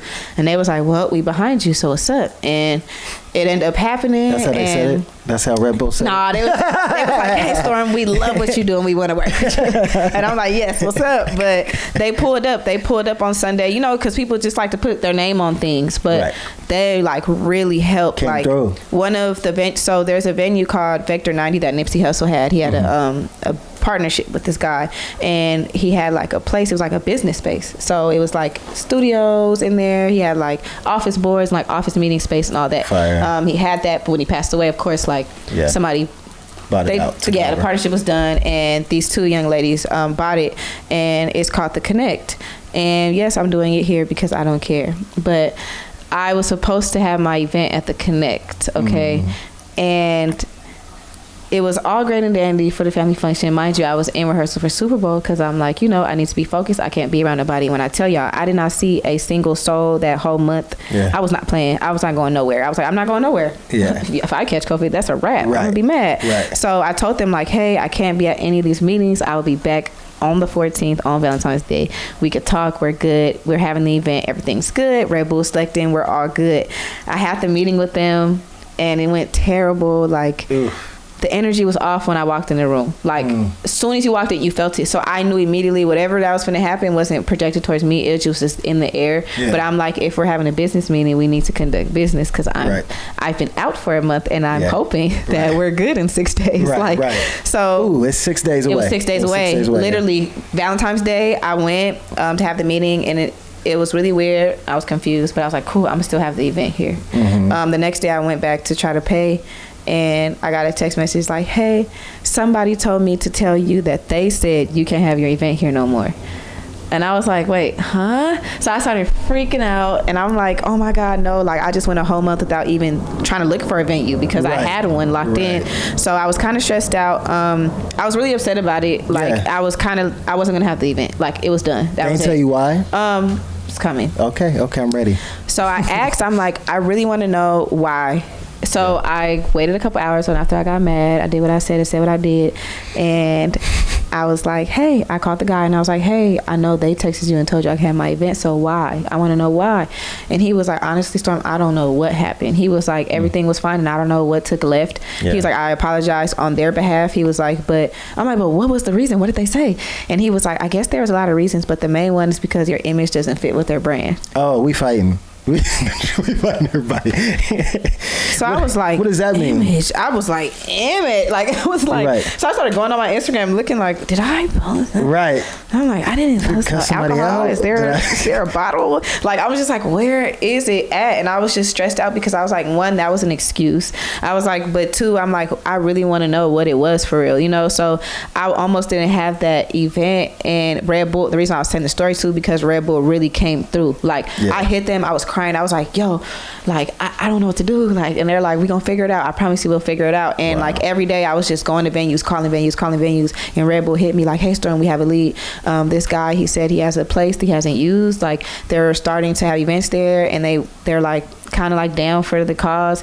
And the guy hit me, and I talked to him, and he was like, I'm not going to charge you to have it here. I just want a percentage of the bar. And I was like, yo, that's love. Like, I was stressed out, and it was like a day before the event. And I was like, Red Bull, shout out to Red Bull, shout out to Pro Club, because they really like had my back. Like, they were like, even if we have to come out of pocket and pay more for an event space. And I was like, nah, like this is the place. Like, so it came out perfect. It might not have been the place that I wanted it to be. Like, the whole week I was just like, oh my God, it's not like, oh my God, I had VIP sections, I had this, I had that, you know. But I had to think about, like, God checked me real quick, like, and I was like, okay. I said, you know what, cool, yeah, we having it here. And I was like, and we're gonna make it work with the space that we have. And it came out perfect. Like, literally, I couldn't have asked for a better team and a better support for a family function, and for them to see it and like actually feel it, and for them to be there. It was like 10 Red Bull reps in there, and they was like turned up, like they was like, Storm, this is, they was like, I was like, yeah, like I told y'all, I told y'all, right? Like, it's fun, right? I had the kids come perform. I had the band come. I had the drill team come.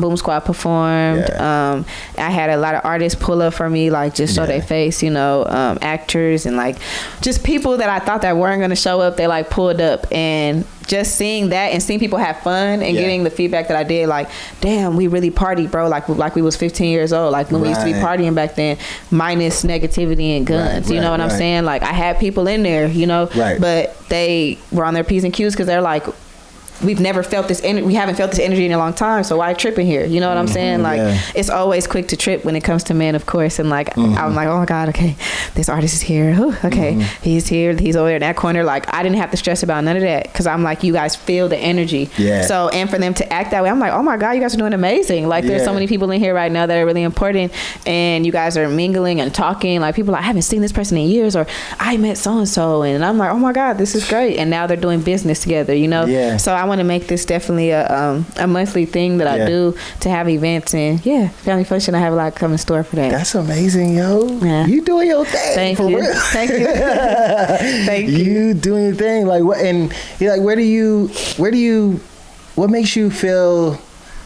Like, where'd you learn how to do all of this? I guess. It just came. I'm not gonna lie. Just like situations I've been through, like growing up, and I know what I can do, and I know like my worth, and I know how strong and powerful I am alone. So I'm like, I can just do it. Like, why not? Like I said, what's the worst? What can happen? Like, I'm just gonna try it.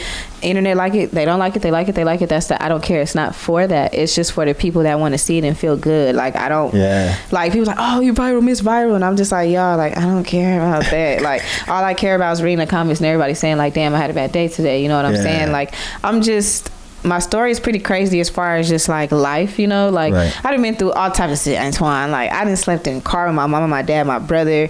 I done been homeless for like 6 years, just sleeping on couches from like 6 years is a long time. I left, my mom, like, I wasn't living with my mom in high school. Like, I had to leave because we didn't have no lights, you know what I'm saying? We didn't have no lights.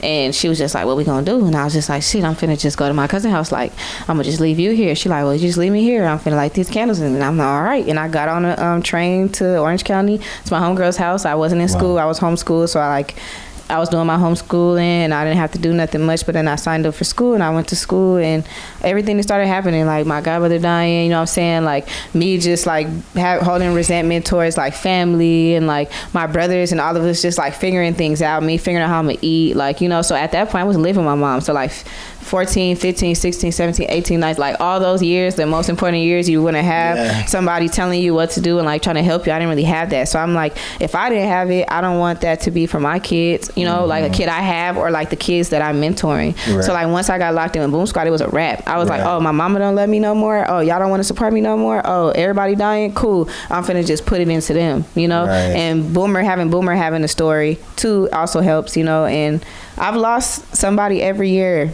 since 2013, like close knitted people. So I think that's also with that? How do you? I don't even deal. I just keep it pushing because I'm like a light for so many other people. Like, people hit me up in the morning to be happy. You know what I'm saying? Like, people are waiting for me to post something because they like, oh my God, she's gonna make me laugh today, or let me call Storm. You know what I'm saying? So I can't be down. There's no way. She just asked me that, like, how do you still operate with having endometriosis? I'm like, none of y'all knew I've been hospitalized for a long time. You know what I'm saying? Like, I've been going to the hospital every month, like getting sick, throwing up, feeling like I can't do it no more, like saying I can't do it no more, like I can't, I don't want to do it no more, you know. But I'll be waking up like, nah, I have little brothers, I got little sisters, I got people looking up to me, so I'm like, I have to be that light and the image for them to be like, oh, she's still she's still going. Like, it's 2022 and she's still going. Right. Somebody just died last month, you know what I'm saying? Like, yes, I'm gonna do it because I'm like, that's what they want me to do. Like, the thing Schoolboy told me, my god brother, he was like, you're gonna make it out of here for all of us. So soon as I did and I was out of there, I was like, oh, I'm gonna reach the top. You know what I'm saying? So I don't really, like, I cry sometimes about it, but I cry less now because I know that they're happy. Like, I know that I'm doing what I have to do. I'm living in my purpose. And if they were here, they'll be right by me. So the people around me, I'm really tight knit with. I have a lot of respect for people around me.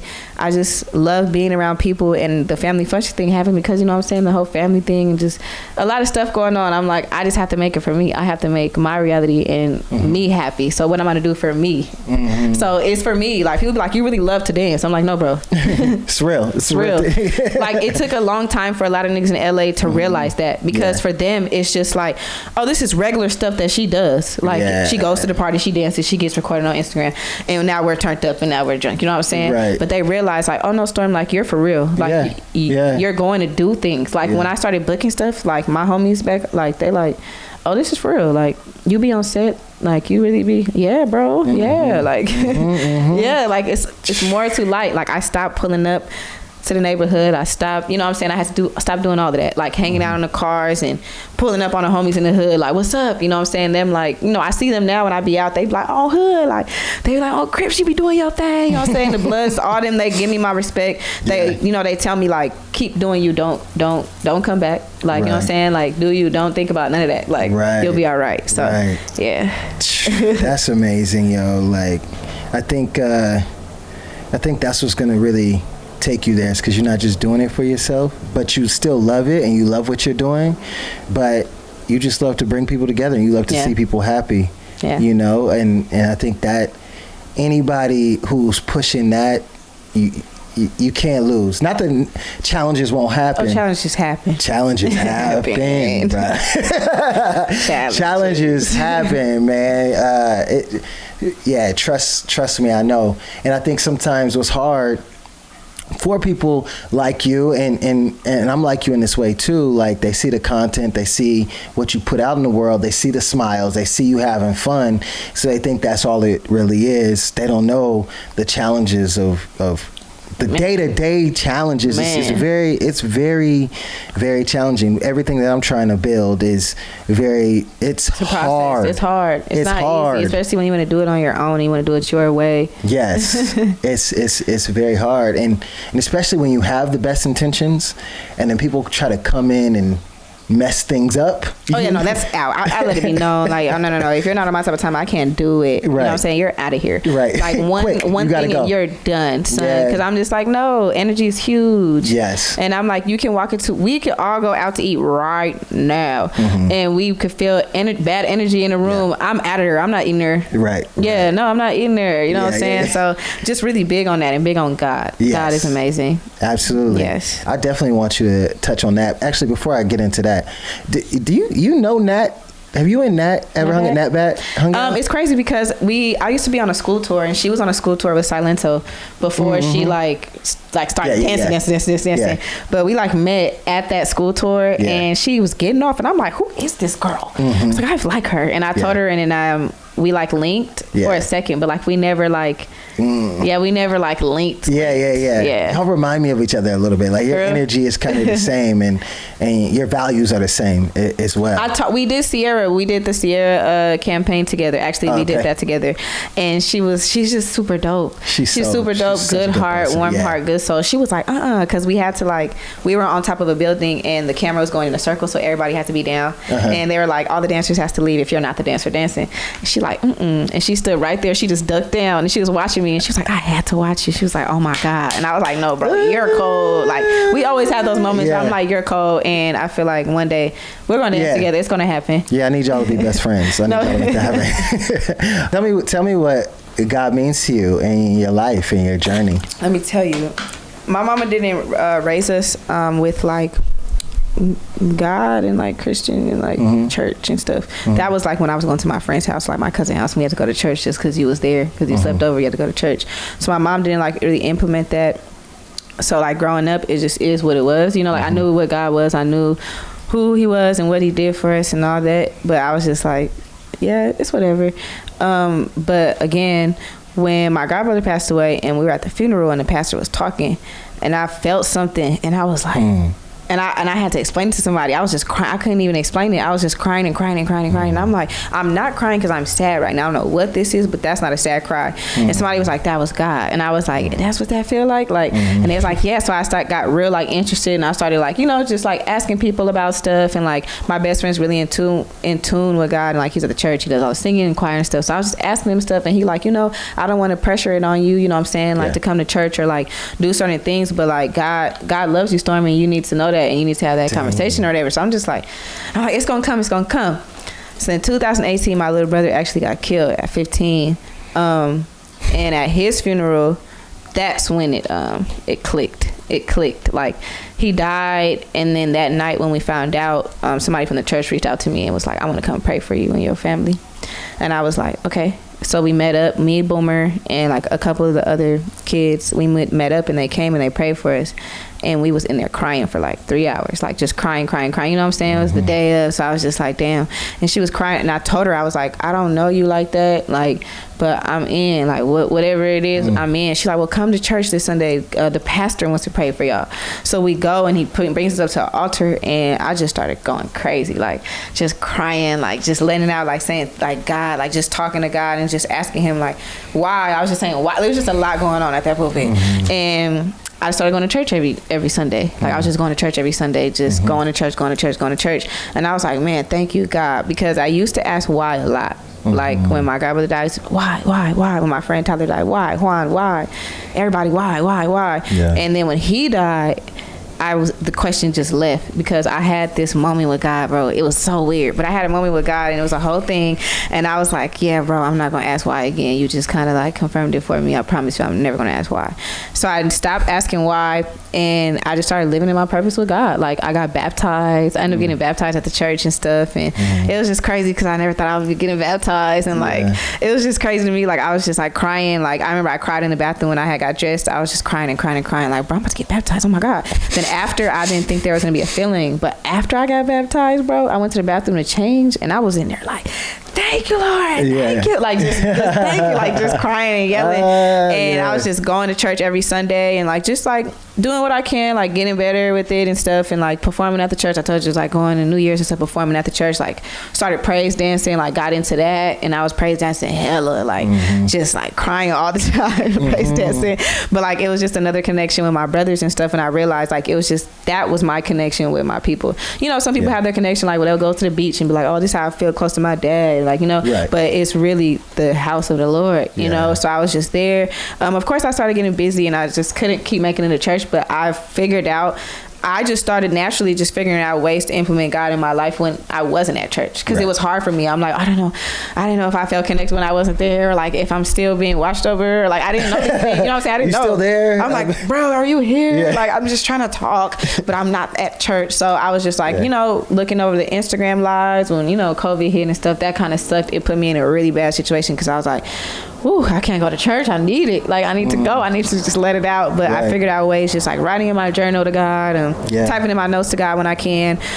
For some reason, every morning I be in a shower. I be on the toilet or the shower. Sorry, guys. But I be on the toilet or the shower, and that's when I'm always talking to him. Me too. Like, always. Like, I be on the toilet, and I'm like, thank you, God. And then I just started talking. I'm like, man, let me tell you what happened. So basically, like, I just started talking, like, and I'm like, bro, you really just did that. And I get in the shower, and I'm like, ooh, the water's so good. Thank you, God, for this shower. Like, this is all the time, though. Like, and I'm like, so yeah, he's here. Yeah, he's here. He's in my house for sure. So that's definitely my story with God. Because I used to like really hate telling that story, because I'm like, damn, like it took for him to pass away, for it to happen. But I think it was like a beautiful thing too. Like, and it made me realize that I was like growing up. Because I'm like, oh my God, maturing. Like, yeah, I'm for sure maturing, like, and becoming an adult, because I understand now. Like, at first I never understood. Like, I used to just hate life all the time. Like, hate it, bro. Like, why are you taking these people from me? Why? Like, what is going on? Like, they didn't even do nothing. You know what I'm saying? Like, what's going on? So now I understand. So, like, when death hits now, it does hurt, of course. Losing people hurt. But I take it in a different way, for sure. Yeah, definitely a different way. Yeah. Ooh, sheesh. That's powerful. That's a powerful story. You got a lot in you. No, just, and that's why I'll be going in on the videos. I'll be trying to tell y'all that. It be that. It makes sense now. It makes sense because it's deeper than emotions. It's a spiritual thing for you. Like, it's at the core of you, like where all this comes from. So it makes total sense. And thank you for sharing that. No, of course, I had to learn to like share, because I know that other people go through it too. So I'm just like, you know, people say it, but when you actually doing it, I'm like, okay, like now I really have to speak on my story. You know what I'm saying? Like, now I do. I'm here. Y'all want to know more, so I'm gonna say it. And why not? There's nothing wrong with it. Like, absolutely. People have worse than me. People have better than me. Like, we all go through stuff. So I'm just like, why not just be able to share my story?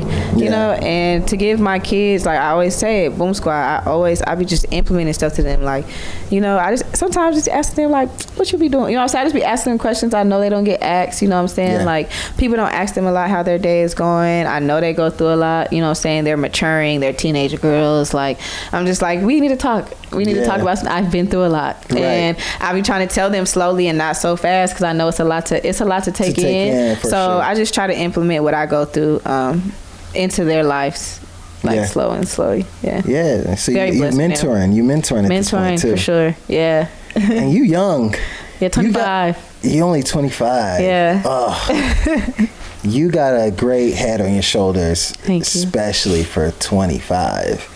Oh my God, I'm excited to see where you're gonna be at 35. Man, me too. It's going crazy.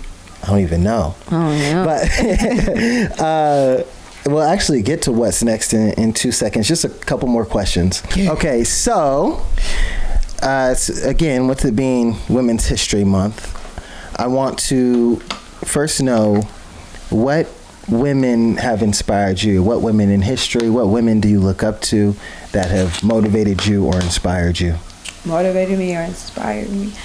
I like to look at it like a lot of like old stuff. So like Rosa Parks, like Martin Luther King, like all that.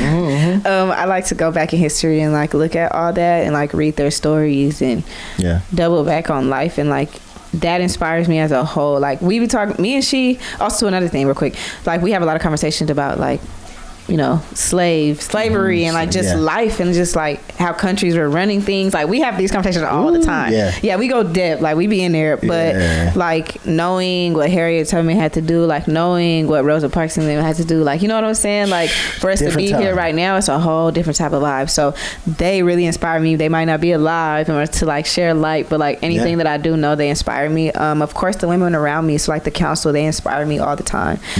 Fatima for sure is one of them, because she was on the list, and I'm like, to be around and seeing how she moves and operates with the respect that she has and who she is, it was amazing. She's inspired me to be a lot of things. I want to do a lot of things.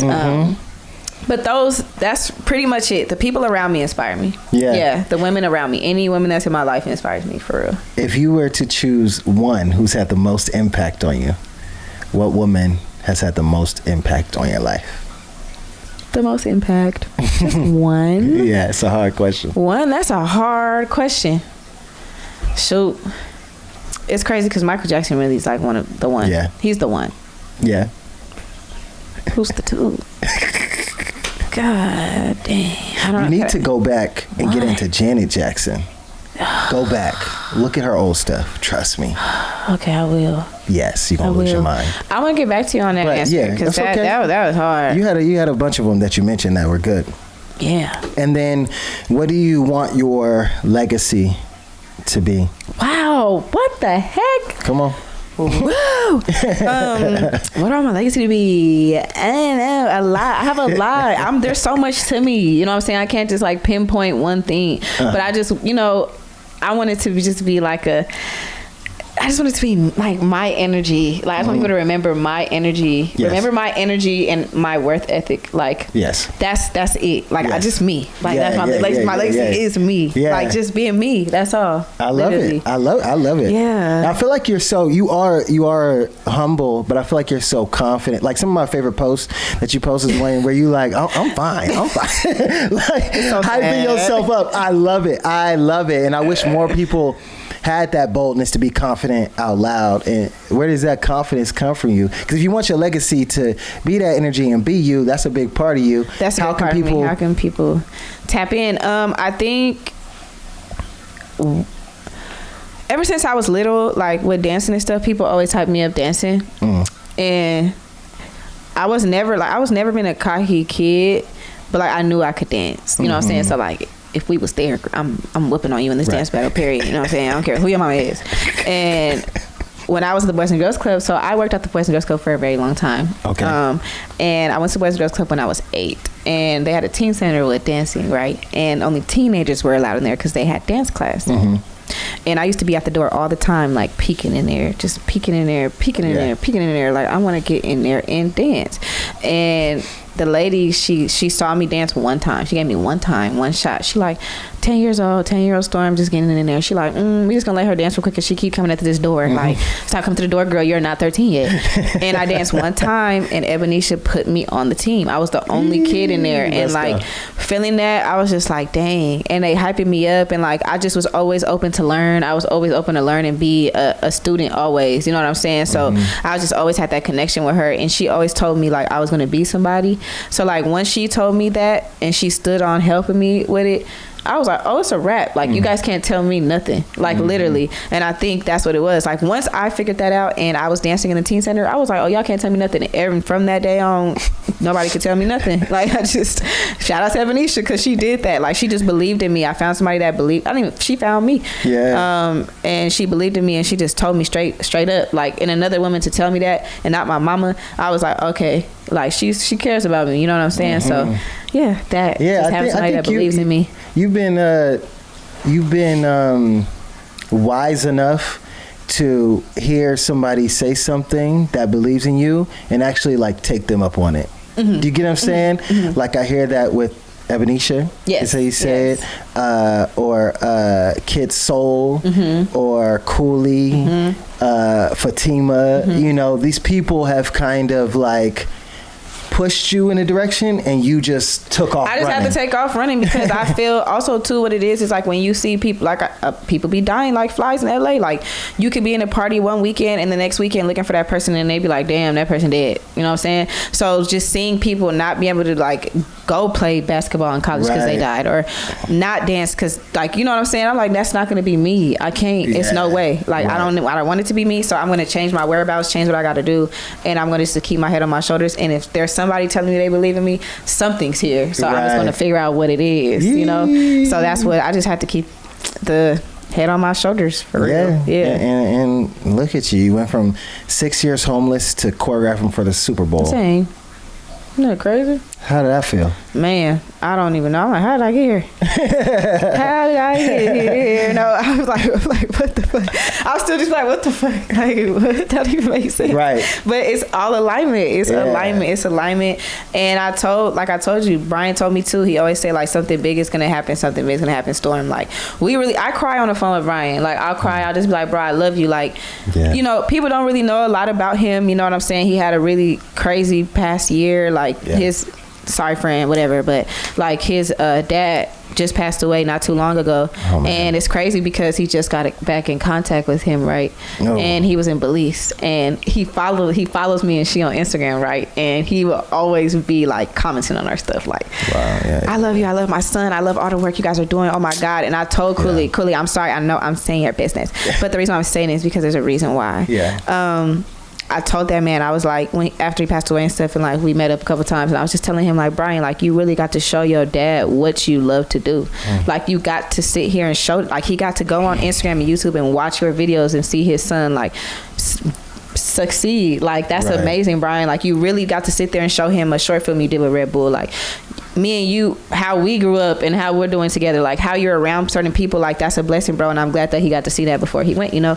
And we had that moment with each other, and he was just like, no, you're right, like, you know, you're right, and I'm gonna keep pushing. I'm like, and I got you. And I told him, like, regardless of whatever it is, I don't care what he want to do. That man want to film at 5, I'm there. Like, no budget, I don't care, you know what I'm saying, because he pulls up for me every time. So like just to have that, and just to let him know that he, like, Cooley is just amazing, bro.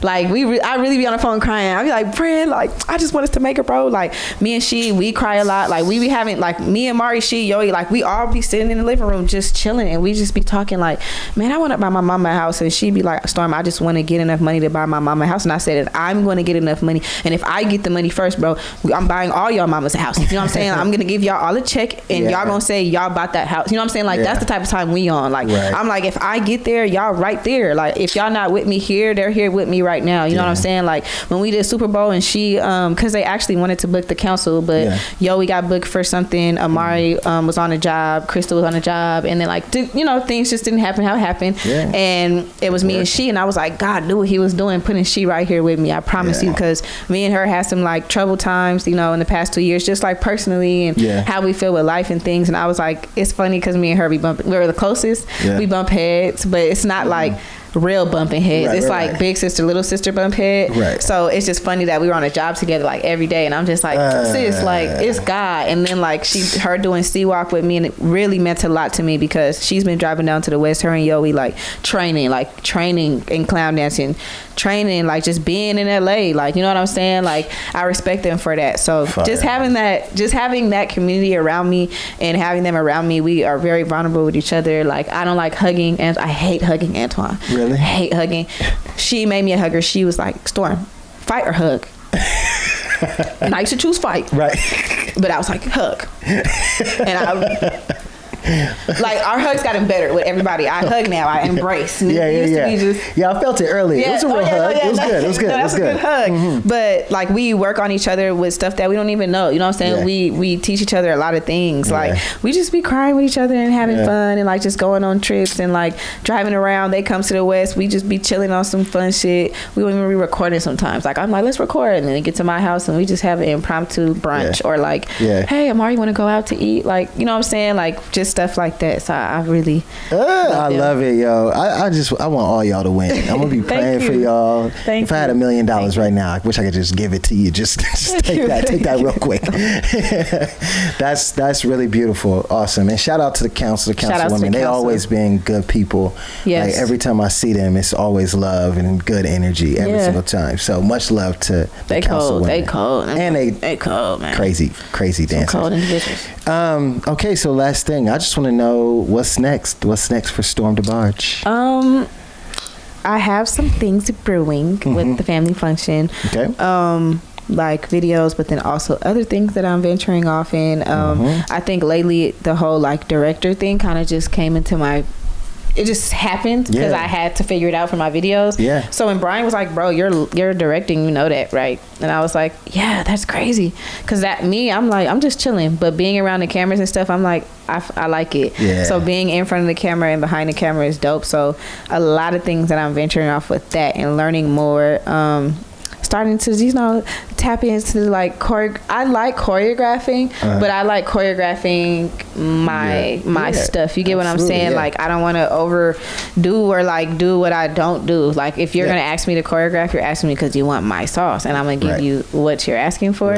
So I'm dibbling into that with some artists this year. Nice. And directing some music videos too. Ooh, let's go. So I'm excited for those, and I really want to work with I know my girl Ruby pregnant right now, and we be chopping it up sometimes.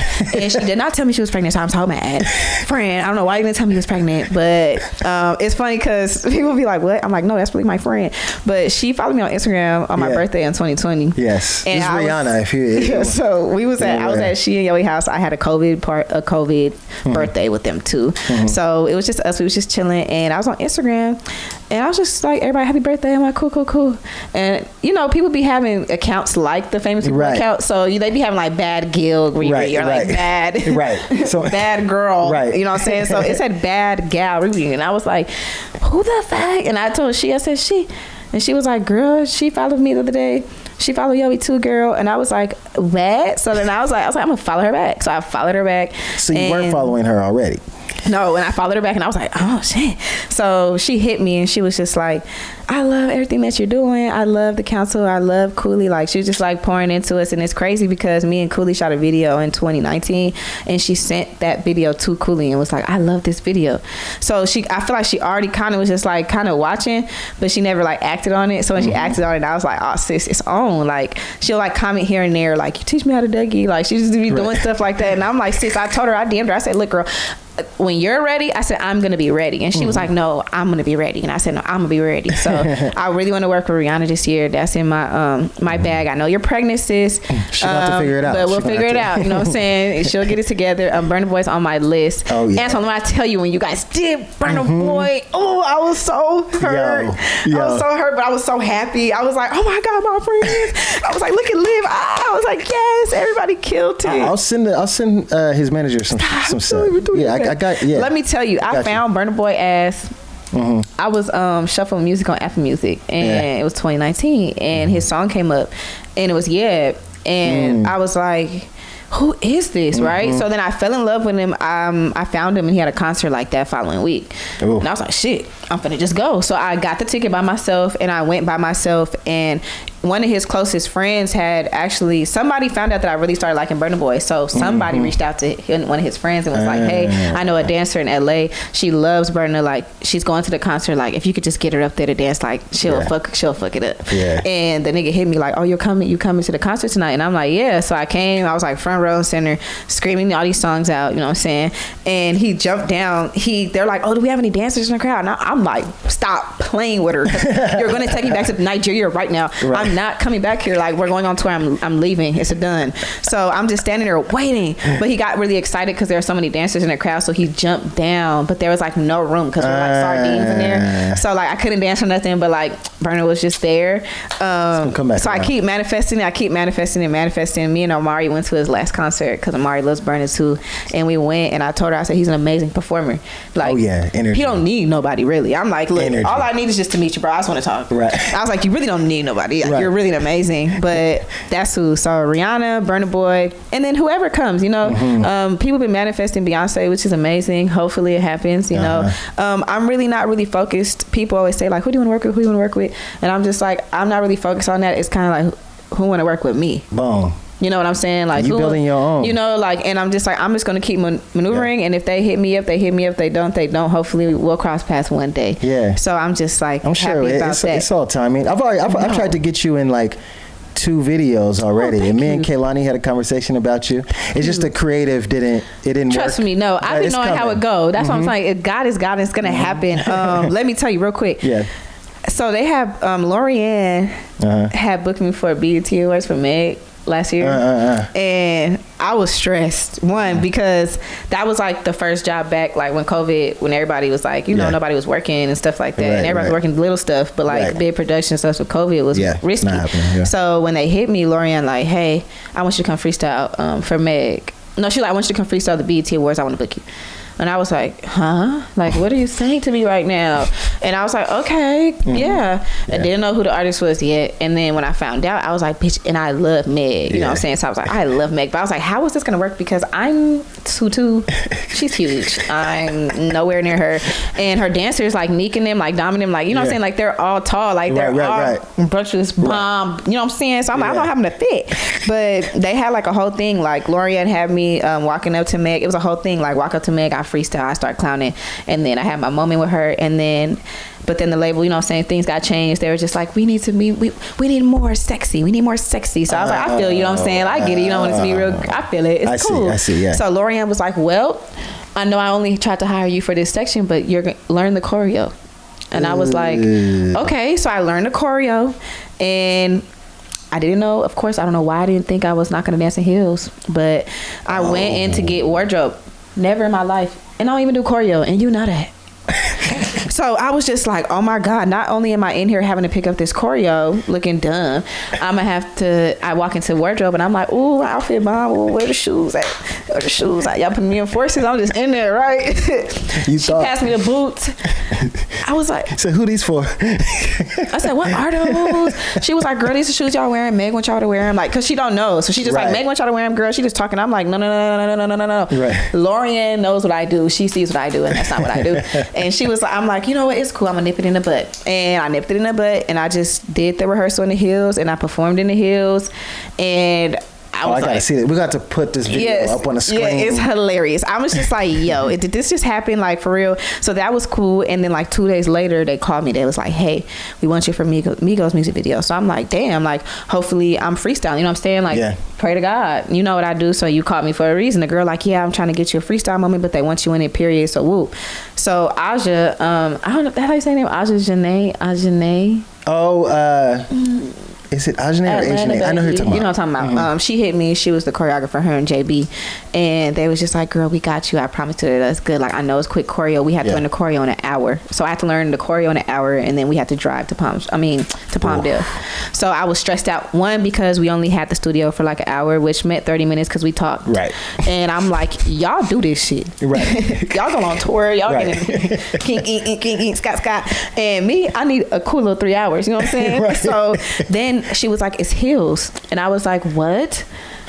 So I was like, I said yes already in the rehearsal, and I didn't even know it was heels full. And the heel was way bigger and longer than the Meg. So I was like, wow. So we get out there, stressed.com, because we're in the desert. Allergies going up. Stressed. I'm going over the choreo in my head 1,000 times. As soon as we pull up, forgot the choreo all of a sudden. Don't know how I forgot it.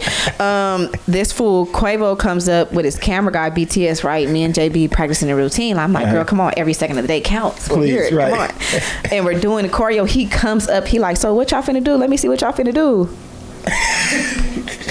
Do you have the heels on at this point? No, or not yet. Okay, not good. yet. Good, but I okay. didn't know the choreo. Right. You ain't got the steps. Messing up. He was like, y'all got it later. Y'all gonna get it later. I said, yeah. So I was like, yeah. I'm like, JB, what's up? What y'all doing? But I had the choreo, and I was doubting myself the whole time because I'm just like, I'm scared. Like, because Meg, it was easy. We had the little boot, and I was like, the choreo was cool with Meg. You know what I'm saying? But this was like, and I'm like, okay, ooh, I need to learn my cues, and I need to be more comfortable doing a choreo because I don't do it, so it's not flowing in my body because I'm stressed out. So I'm like, okay, I just keep going over it. We get there like 2, right? We didn't start shooting till like 12:30 a.m. And the moment I said, I don't like music videos. But after that, we were supposed to be like in a big warehouse, and we were supposed to be spread apart, all 6 girls, and we were supposed to be doing a choreo in a warehouse. It was supposed to be like a big scene with regular floor. Got you. Regular everything, right? Got you. It got scratched because overheard that somebody broke the camera. Broke the camera? The camera broke. The one that they were using, the main one. It broke, so they had to replace it. But Migos didn't. It was a lot going on. Okay. And they were like, we have to scratch y'all scene, so you guys have to do it over there now at the end scene with Migos in the dirt. So Aja was like, She said, no, my dancers are not dancing on no dirt with these heels because that's hazard, 1. Right. 2, that was not the plan. So we could just get the check for being here for over 12 hours, and we could just skedaddle. Right. I was like, I'm here for it. Right. Because what? I already finished struggle in regular floor. Right. And what they did was they flew in like this like acrylic floor, and it was like, it wasn't uneven. Steady. It was uneven. It was slippery. So I was already stressed because I'm like, it's only 6 of us. Right. So you have to be on your shit storm. Right. And you can't mess up. So I was in my bag though. Soon as the music played, I said, oh, we already mad that we here for this long anyway. Right. It's cold as hell. Let's go. Might as well just do it. I didn't think about this choreo all day. So I did it, and I got off, and I was really happy. Like, I was like, bitch, you really just did that. Like with the heel, never dancing in heels again, but I was just like, it was fun. It was cool to see. And that moment, I think that's the moment for me where I was like, damn, Storm, like, you're really doing it for real. Because I was driving, and we didn't know when the music video was going to drop. So I was driving, and at that, you know how it go with dancers. If you don't fight for it, it's not going to happen. Like, you just going to get 2 seconds, and that's it. So I was driving, and somebody somebody sent me YouTube and my Instagram was going up, and I was like, what's going on? And I was like in my car dancing, and then I saw somebody tag me and it said Migos, and they had posted the music video, and I started screaming in the car. I started screaming in the car. Somebody at the bus stop was laughing at me, and I was like, go look at Migos right now, bro, brother, YouTube right now. And I was at the red light. I was like, go look right now, it's me with the 2 ponytails. That's me. You gonna see Wait, me. which one is this? It's called Roadrunner. It's called Roadrunner. It's the Roadrunner music video. Okay. And literally, like, soon as the music video started, they had me in there, like, just doing, like, I was like, not in my head. And then when the dancing came, like, the dancing came, and I was just watching it, like, damn, Storm, like, I cried. That's when I like cried a lot. Like, that hit me immediately, because I was like, dang, one, love the Migos. Yeah. Two, it was just blessings back to back. Like, just coming up, and like, I was trying to get into like classes and like doing choreo and stuff. Because I reached out to Antoine. Like, I pulled up to one of his classes. I pulled up to one of his things. Like, Liv was like, sis, like, I think you would love him. Like, I think you would love doing choreo. And at that time, the lady that, that all that stuff was going on, she was telling me, like, everybody was saying, like, you're not going to be able to be who you want to be if you don't know choreo. Like, you're not going to be if you don't go to NoHo. You know what I'm saying? So I was going to NoHo, taking classes, like paying for the classes, had no car, was like Ubering. And I'm like, but I'm hard. Like, I'm like, but none of y'all really want to see me though. You know what I'm saying? Like, that's my head. I'm like, fuck the step. Like, play the music. What y'all want to do? Like, y'all not finna sit here and make me look dumb over here. But I think what it was is just that situations just had to happen. Like, we ran into each other, and I know I wanted to do more. Like, I was like, I want to do private. I wanted to do privates with certain choreographers. But then, like, things just started happening for me in alignment with people that I was meeting and the way that it was happening. Like, me learning choreo through Amari really helped the way she teaches. The way she teaches, the way it just feels normal and good. It doesn't feel like I need to like be rushed or feel like I'm not doing what I have to do, or like feeling like I'm not enough, but I am. So I'm just like, absolutely, being around the council, that's why I told you, it's just a blessing, because like all that just started happening. Like, we did the music video with D Smoke, it was choreo. Like, and the Nike thing. Yeah, the Nike thing, we did the Nike, like, just being able to do choreo now, I feel more better about it, because I'm like around them, they make me feel comfortable. And if it's a choreographer and I have to learn something and I don't feel comfortable with it, I always say it. I always speak on it. I'm like, I know this is yours. I was like, but the way, I'm probably not going to execute it the way you want me to. Right. So maybe I'm not for this, you know what I'm saying? And I will always say that too, because I'm not thirsty for a check. Like, I make my money, you know what I'm saying? Like, that's not, booking jobs is not what, it's just not for, you know what I'm saying? That's not on my list. Like, that's not on my manifest. Like, let me keep booking these jobs. No, it just happens. If it comes, it comes. It doesn't. And I'm just really blessed that I got to have that like whole 360 moment, you know what I'm saying? Like, absolutely. It's just wild. I was really coming out here taking class and spending money.